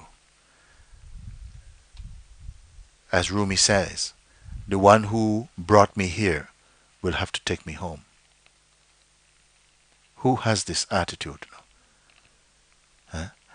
The one who brought me here will have to take me home. The one who brings this powerful feeling for freedom in me must deliver that freedom. What tools do I have? Who am I? What do I know about freedom? You see? So if you have put this feeling in my heart, then you satisfy this feeling. Whoever you are, whoever I am. But if you come demanding, I must be free today, somebody give me freedom. I say, come a little closer, let me look at you. Come a little closer, we'll look at you. You see? This desire is burning inside my heart. I will not wait. I say this is very good attitude also. Welcome to Satsang. Then you come and sit down. And don't hold any desire now. Your desires have brought you here now. Let's see what happened.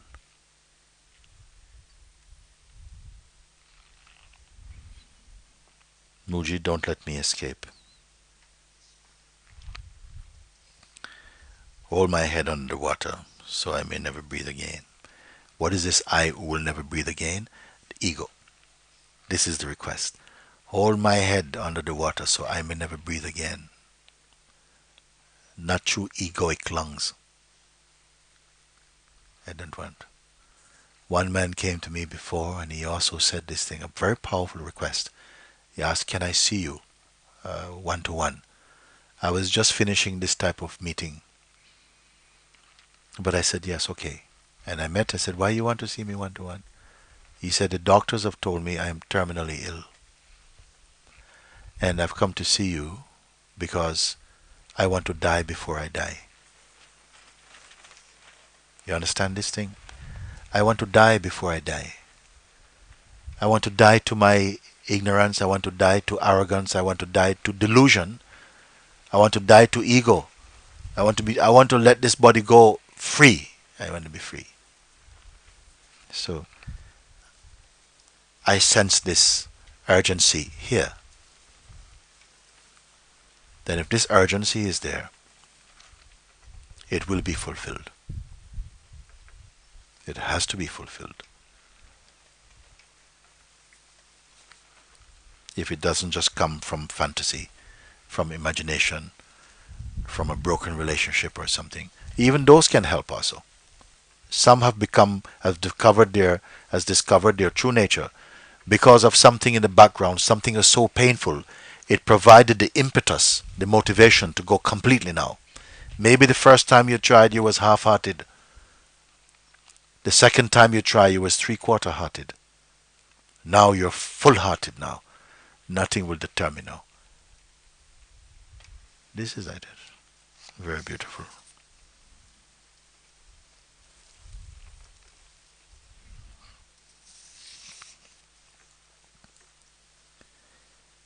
Beloved Mooji, 2 weeks ago I had the privilege of attending Satsang live for the first time.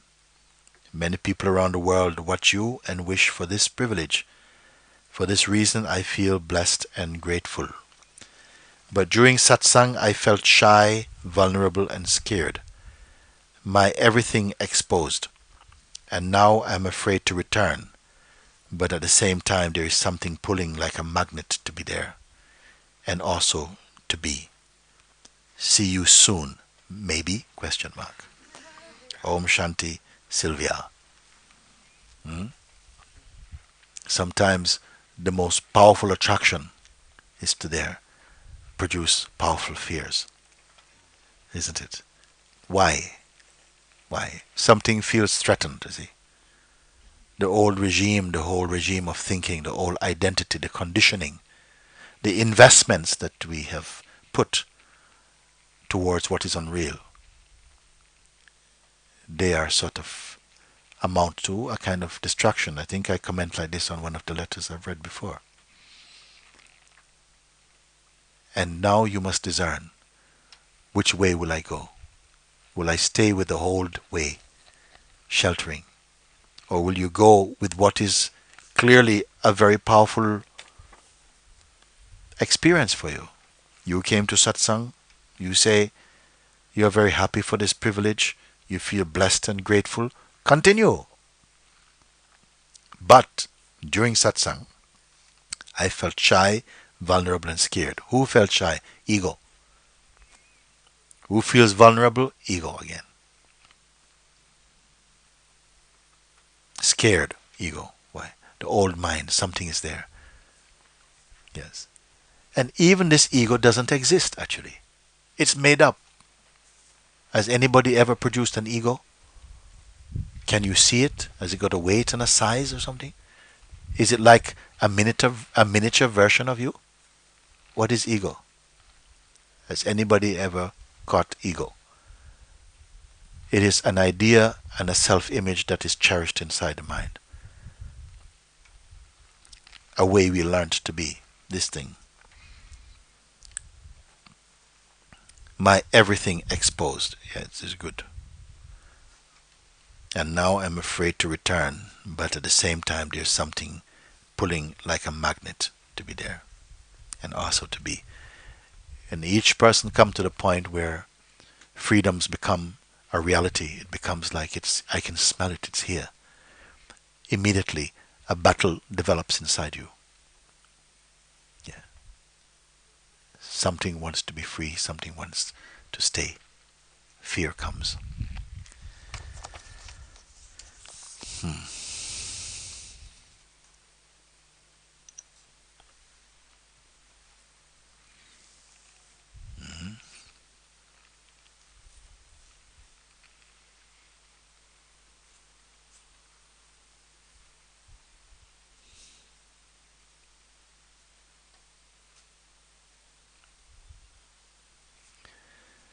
Supposing this day, this time here, you're here together, we are drawn together.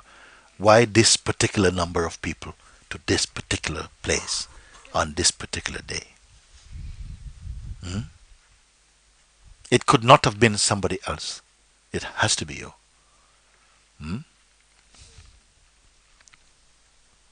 Wherever you have come from, even if you've come here casually, it is your destiny to come here today. As it is every day what you do. But you're here. And it's your destiny also to be here watching these things and feeling that it makes no difference where I am, if I am actually there or there. But I'm present to this talking. Supposing,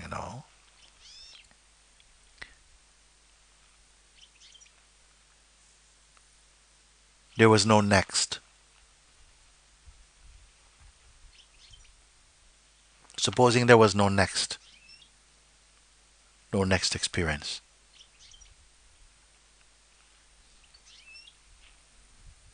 Supposing you could not return home to whatever you consider to be home. Such things have happened before. Huh?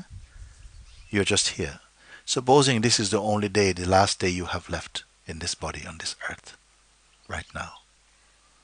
Supposing this was the last 15 minutes of your life. Where do you stand within your own self? Because a moment will come. Not for everybody. Sometimes you won't have 15 minutes. Sometimes you may not have 15 seconds. You will not see it coming. But let's be generous. Let's say you have 15 minutes. Some people can take this type of thing to heart and use it. Where do you sit or stand inside your own existence at this moment? Is your life a sense of unfinished business? Do you need time to sort yourself out? Are you at peace or are you in pieces?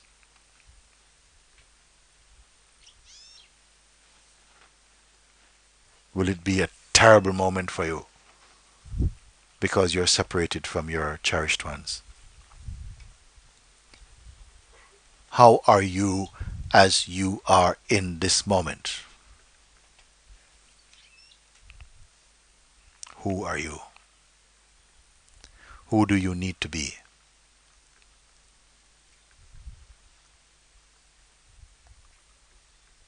Hmm?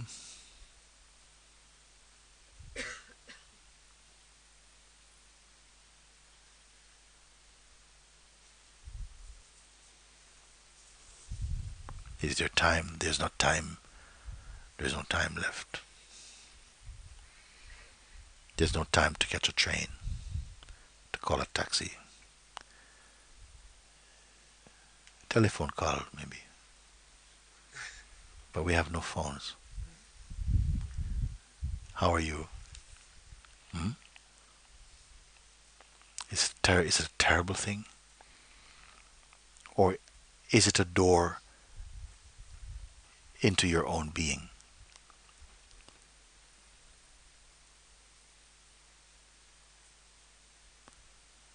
Is your life a life in waiting? Is your life waiting to happen?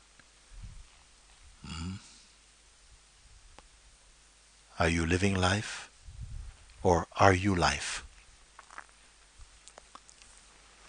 Hmm. You want to come up? Come.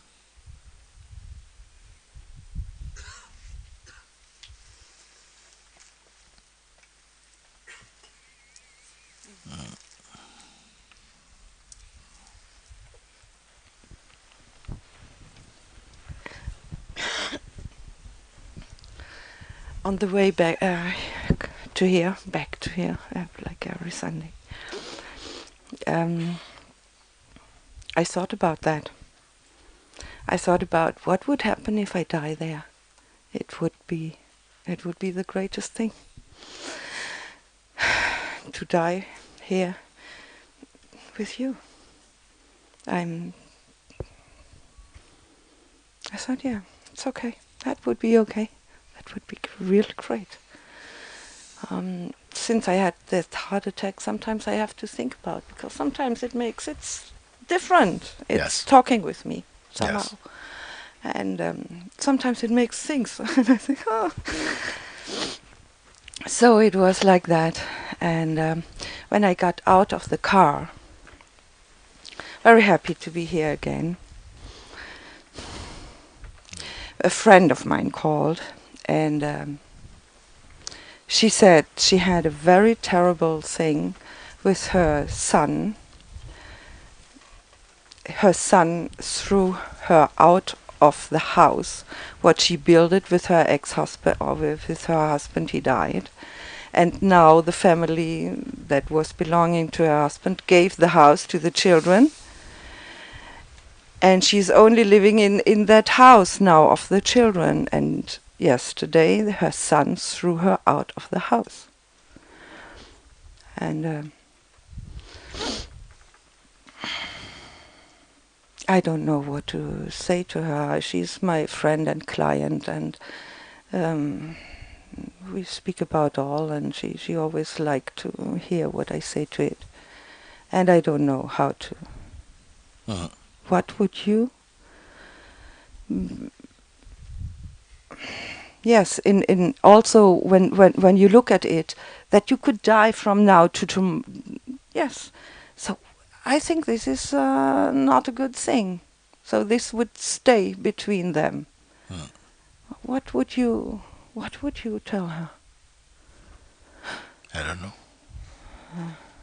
You know, to Depends who she is, what she can bear.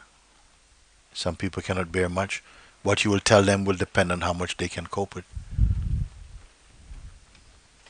How will you know what is appropriate to say to each person?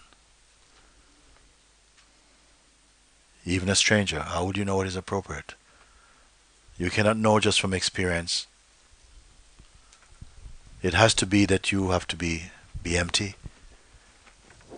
because only from the emptiness will come what is truth for that moment. From the mind, it will not come something. It will always come something, you will say the inappropriate thing. Something you have practiced, something you have said before, but it will not be for this moment. Not only what you say, how you behave, how you are, how you sit in yourself will make a lot of difference. Somebody may come to you for answers and you find you cannot speak anything at all. And they leave saying thank you very much. Do you know how it's going to be? You don't know. Such things sometimes, like this as you have just related to me, have been the triggering point, the turning point for many people. It's when they really started to somehow acknowledge their freedom. Sometimes your own children throw you out of your house. Can you imagine? You gave birth. They were in your house for a while, eh? And now they throw you out the house. Don't necessarily think this is a bad thing. It may appear to be a sad thing, but if her heart is in the right place, she will make use of this experience somehow. One day she will look and say, thank you, life. Thank you to the action of my son, which I could not appreciate at the time. I needed to be thrown out, not just out of my house, but out of my life. Sometimes you have to be thrown out of your life. I said before, the Satguru throws you out of yourself and enters your absence. You want to be something, you want to be somewhere, you're clinging forever to hold on to something. Sometimes life throws you out. It maybe don't make sense if you are only a rational-minded person. How can you be thrown out of yourself? You cannot sit and ponder about these things, necessarily. But when they happen, it's mighty good to be thrown out of yourself.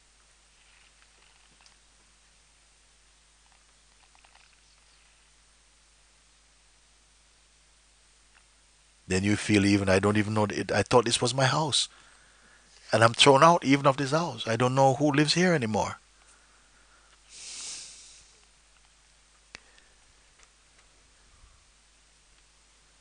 To imagine may seem a terrible thing, but to experience is pure joy.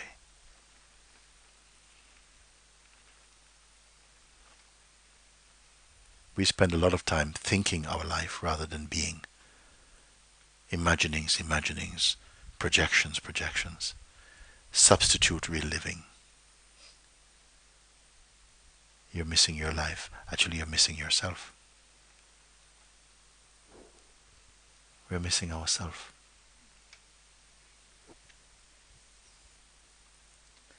Yes, and it's true. Also, in her case, she's she has trouble since many years, and she's trying to get out of her life, of her Circumstances. yes, yes. Stuckness. And she, I tell her since 5 years, and she only makes little steps, but she's still in like that. So this is really the push. We all need it a bit sometime. Sometimes even a bird might poo on your head. And it might just give you enough courage to say, you know what? I've just had enough. Isn't it? You're never going to find that bird again. Where were you to say thank you for that poo?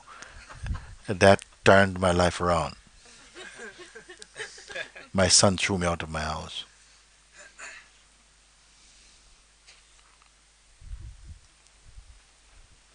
You see? Watch this space. Watch this space. One girl, she came before, she said, I said, how are you? She said, today I lost my telephone, I lost my apartment, I lost my boyfriend. Well, actually, she mentioned the boyfriend first. And she was living in his flat, so she lost her home as well. I lost my house and everything. I have no money. I feel great. I feel great. There's a saying, barns. You know what a barn is? A barn is a place like a house where the people store all their food for the next seasons. All the rice, all the grains. Mm. It says barns burn down. Now the sky can be seen. Sometimes your barns have to burn down. Your treasures have to be stolen. Then you come back to life again. The mind tries to make you secure, to have things, little things that you can depend on everywhere. But a moment may come when you cannot find those things. Another man told me, he said that we have a group of friends where in the area that I live. And everybody used to come to myself and my partner. And they used to bring their troubles. We had lots of friends and we always support them. We're always loyal to our friends. But one day I found my partner in bed with someone else. You see? And then that was the end of it. Broke up. And I became so distraught, so distraught, so distraught. I was so low, so slow. And it came, ding! At least I have my friends. At least I have my friends. So he looked in his book and he started to, I ring George. Hey George, how you doing? I need to talk to you. Hey man, not right now. Not right now. Sorry, can I call you back, get back to you? I'm just a bit busy with something, man. It's very important. Oh, okay, okay, okay. I'll call Matthew. Matthew. Matt. Hey, Matt. How you doing? This is a voicemail. Matt, oh, I'm away at the moment. I won't be back for another week or so. You leave a message and I get back to you. Matt is not there. Susan. Susan? Who is that? David. Hi, David. How you doing? Yeah, what's up? Like, I need to talk to you. Man, I'm not in a good space right now. I can't talk to anybody right now, to be honest, sometimes.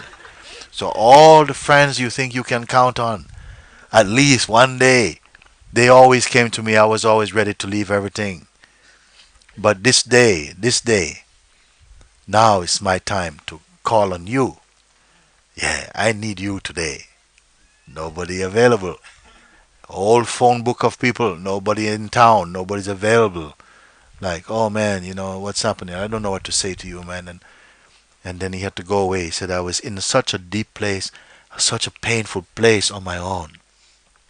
Then I saw I was like a leaf. He says I'm like a leaf in the middle of the river. And this leaf start to go down, go down, go down. He says I'm like this leaf.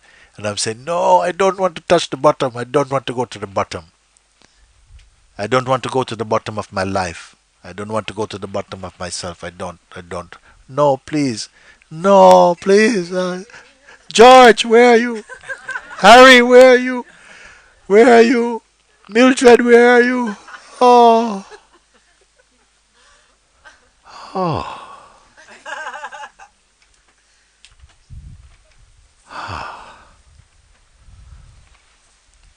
Wow. He said like this. The place I was always afraid to reach. Like in my mind, the bottom of my life. I said, please, please save me. Don't let me go to the bottom. Nobody could save you. And then, bang, you hit the floor. And you are totally alone. And for the first time, you are alive. Then the heart was so full of love. He says, my heart's full of love. Then all the friends I want to send them email to thank them for not being there for me. I want to thank you that you were not there for me.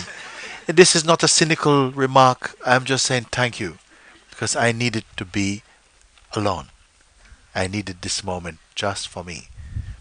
My mind wanted to hold the hand of a friend, but none was there for me. Hmm? And now my heart is not resentful. I don't say, listen, when I needed you, you were not there, so I'm not coming.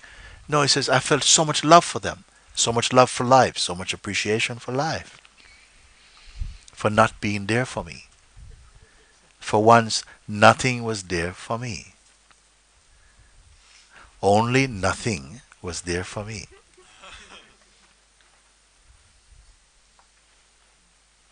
So I don't feel panic when the people say, oh, my life is falling apart. I say, yeah? You see? Because I know what it means when it happens in the context of satsang. Even without satsang, it will lead most often to a good place, unless you have the kind of mind that keeps holding on to a negative interpretation. Then you will suffer your experiencing.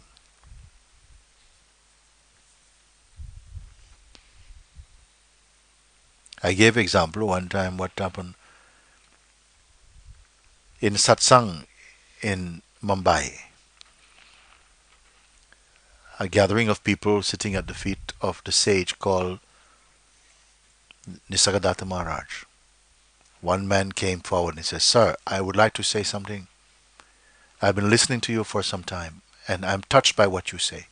I'm inspired by what you say. But if I am really going to be honest with you, I have to admit something. I am always experiencing suffering. The master said, this is not true. You are not experiencing suffering. You are suffering you're experiencing. Pardon? You are not experiencing suffering. You are suffering you're experiencing. What does it mean? There's a choice in this. There is nothing called suffering. Pain, there is something called pain. But suffering is about an attitude to your life. Now, you can suffer your experience, or you can grow from your experience, or you can recognize something there. It can be a powerful mirror that throws you back inside your own self. And this can be a great moment. Don't lose it by misinterpreting it. I started by saying today, sometimes we have just been conditioned in a culture of thinking that you have a problem. Because everybody has one. Your parents had many. Your siblings, your friends had so many problems. It's just not healthy to not have a problem. You're not complete. Even one of our friends who is not here at the moment, coming soon I hope, he was always telling me, he was so close with me, the problem is this, the problem is that, my problem is like this, my problem is like that. And then one day in London, we got up, I was outside in the porch area, he came out like this. I said, how are you today? What's the problem? He says, I got a problem, man. What is the problem? The problem is, I can't find a problem. You know who I'm talking now? Yes. Huh? I have a problem. What is the problem? The problem is actually I can't find a problem. This was a problem. So maybe it is our culture. You see? Because when I look at, say, for instance, I read some Zen stories about Zen masters and so on, and simply they give a story to someone or hit someone on the head, and suddenly they became awake. I say, that's not likely to happen in Europe. Because it is not our culture to be enlightened so easy. Okay? Our culture is to suffer and suffer and suffer, and we can't suffer anymore. Ping, when you've had enough. So the Zen master stick won't work here. You see? And there is a truth in what I'm saying, if you ponder on it, that we have somehow been conditioned to feel we have a problem, we have this difficulty, this is what's happened to me, and people have done this thing to me, and these people treated me like this, and life is so unkind, and it's to do with the government, man. It's the government. And no, it's not the government, it's the police. It's not the police. It's the church, man. It's the church. There's no church. It's my family. My family is it. My family did this to me. That's not my family. It's my girlfriend. My girlfriends keep doing this. You understand? And then, no, it's me doing it to me. So it is just, I feel that it's something worth saying, that it's part of our culture to do it. And then as you begin to look, you're discovering that there's no true problem. It is just a certain mindset. There's not really a problem. We are dependent on problems. We need to be sick. We just need to be sick. We need to be heavy. We need to complain. Some people, they're only happy when they complain. They're only happy when they're miserable. It's strange things to say, maybe even painful, but there is a truth perhaps in them. The one who is free has somehow thrown off all this staleness, all this stale costume of personhood and so on. It's somehow thrown it off, not in disgust, but through somehow a deeper seeing and understanding, observing more than just only reacting. You see? Then some beings, they come to see, I'm not the one acting or reacting or interacting. Something seems to be doing it. I seem to be more truly in the position of observing these things. In the beginning, you feel like you are the driver of your life. But as you grow more wise, you become a passenger more. More you take the position of audience to what is taking place. Then if you are lucky, really, you come to see also that you are the witness of both the passenger and the driver sense. There's no name for that state. But we say freedom, awakening, enlightenment, you can call it different thing, the Buddha nature, the Christ light, whatever you want to call it. The names are not so important. They're only indicators.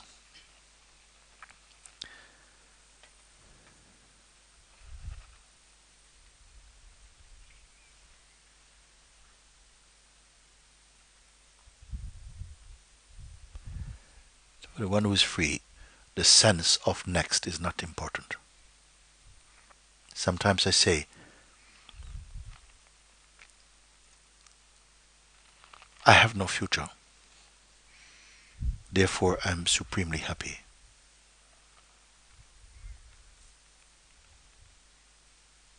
I don't buy this idea of future. It's not important to me how I will be tomorrow or next week. It has no reality at all. It just once I thought it did. I thought it did have a reality. Once you believe these things into existence for yourself. But you'll be surprised that once you start abandoning things, how you can just keep doing and becoming lighter and lighter until you are totally empty of all these things. How will you be on that day? Perhaps not unlike you are now.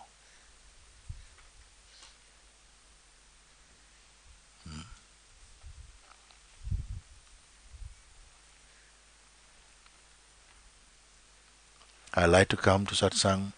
I say we start with 60 or 70 people, but at the end there's nobody, only presence.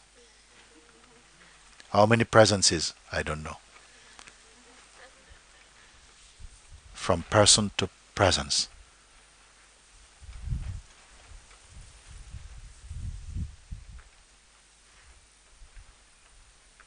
Like there's a space inside you, not a library. You're not a hard drive.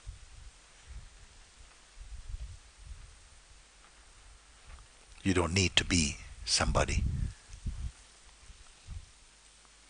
But keep it your secret. Outside, you appear to be somebody. Inside, you're cooked.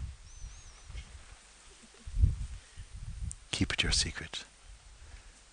Get accustomed to feeling empty. And observe how life unfolds out of this.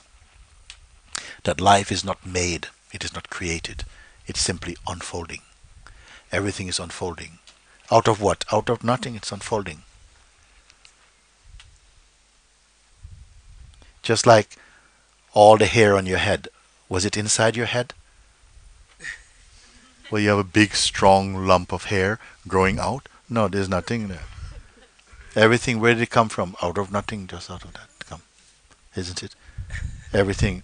Where's the flowers on this tree? Well, it will simply unfold. I won't have to go somewhere else to get them. They will unfold in time out of this. Your life is unfolding somehow, flowering, unfolding by itself.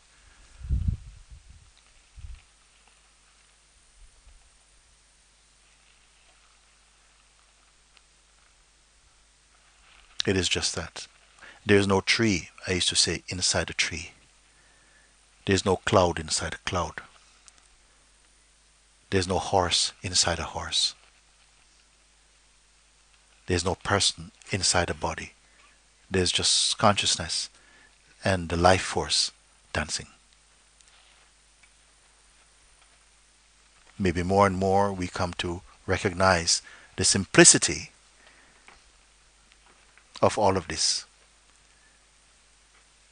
A moment of joy.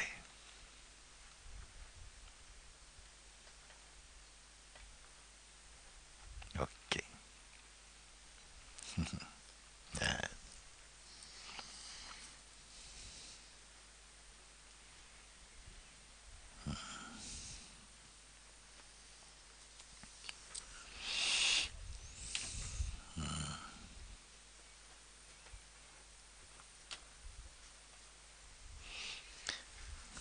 Thank you, everybody. Thank you.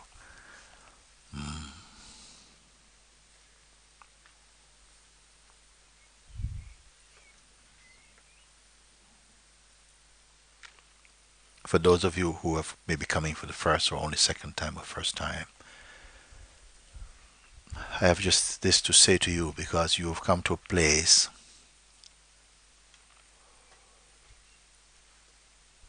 where only freedom of our inmost being is in service only to that. We didn't come here to be a community. We have no ideology. We are not echo people. We came here for freedom and to share that, those who are found like that. So everything here is in service of that. We did not come here to be lovers or to love each other. It is just there. Love flows from us completely, effortlessly, because it flows from the heart of truth like this.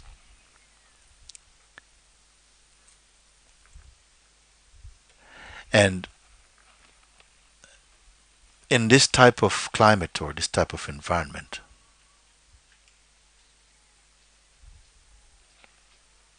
you may begin to sense the immensity of what is and how it is experienced within your own body, actually. But at the same time, great doubts may arise in you. A fierce resistance may arise in you. This is a common response to your own heart's opening, your own inner flower opening. Sometimes a bad smell come, strong feelings, and something wants to run away, something wants to run far, far, far away. It's too direct. We are not offering theories here. What is this about? It's about you. About all you've ever been and all you can ever be. Diving beneath the surface of our superficial nature into the heart of being. This is a very powerful thing. And some people find it is too strong, too direct. But not everyone.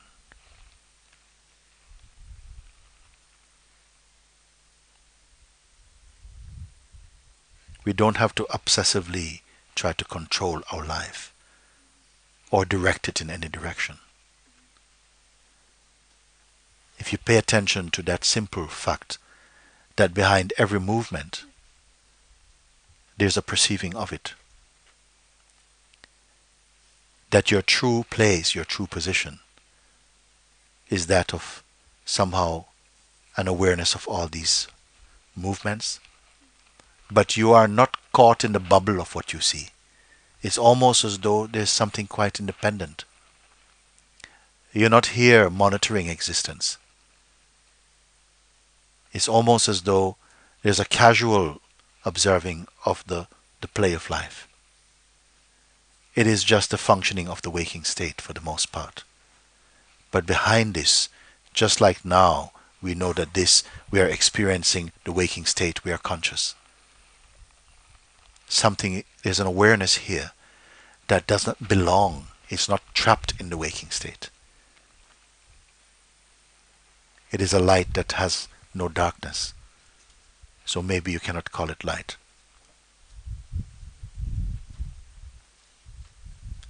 You can call it perhaps an invitation by your own inmost being, calling your cultured sense of self home into a unity, a harmony.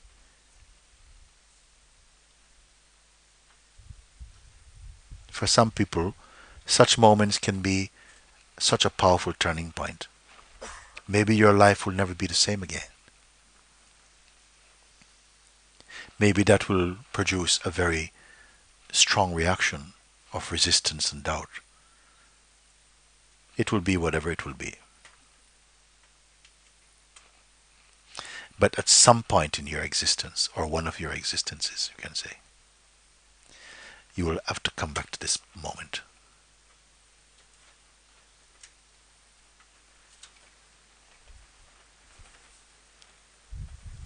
There seem to be powerful forces sometimes at work in us to divert your attention and to put it on much more temporary things, passing things,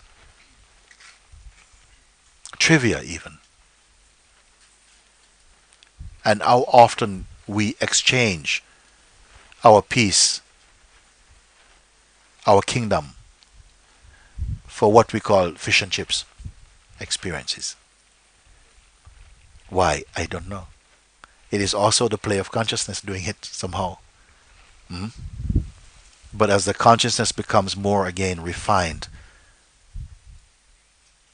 and confirmed in itself, and wakes up from the belief that it is merely the mind and its conditioning and the body,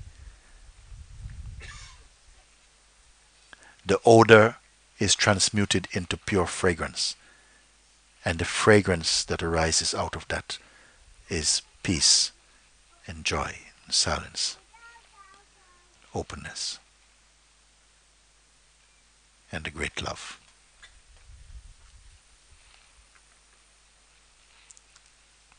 Okay. Thank you for today.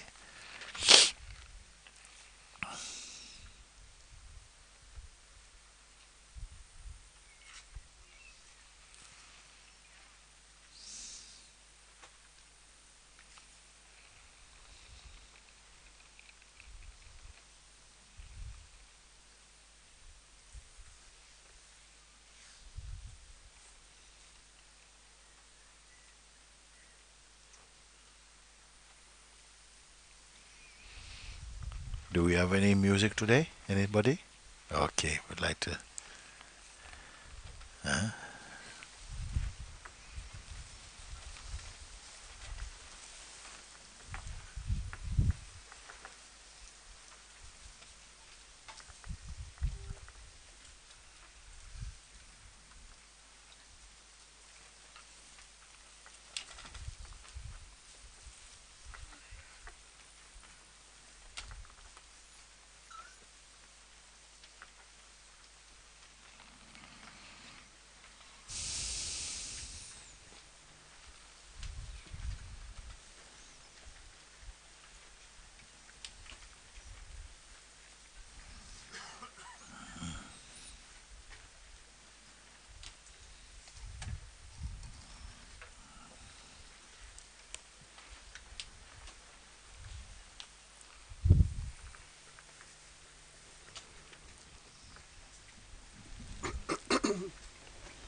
Open to whatever this day may bring.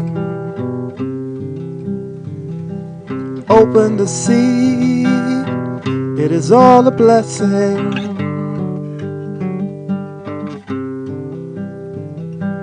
Open to lay aside all expectations, all judgments, all doubts, all hesitations. Open to let go. Open not to know. Open to the heart beyond me, beyond time, beyond mine.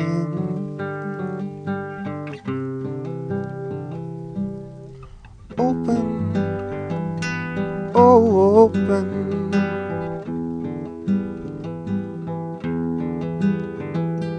Open,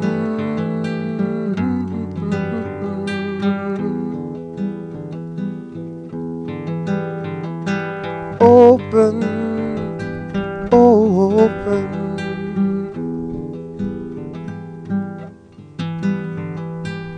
Open to whatever may come my way.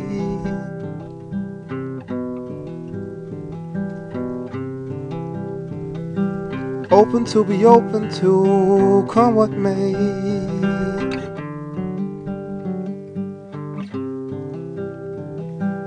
Open to open my eyes.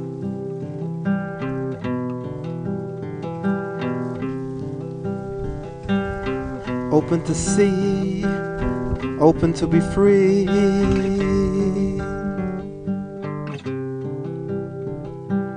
Open to the light of the love that shines.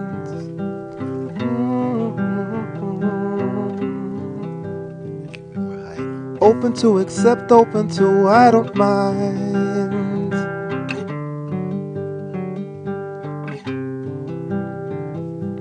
Open to change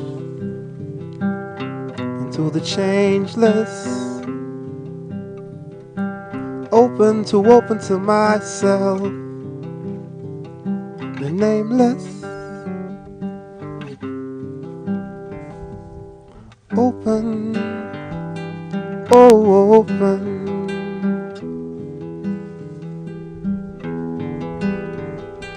Open, oh open.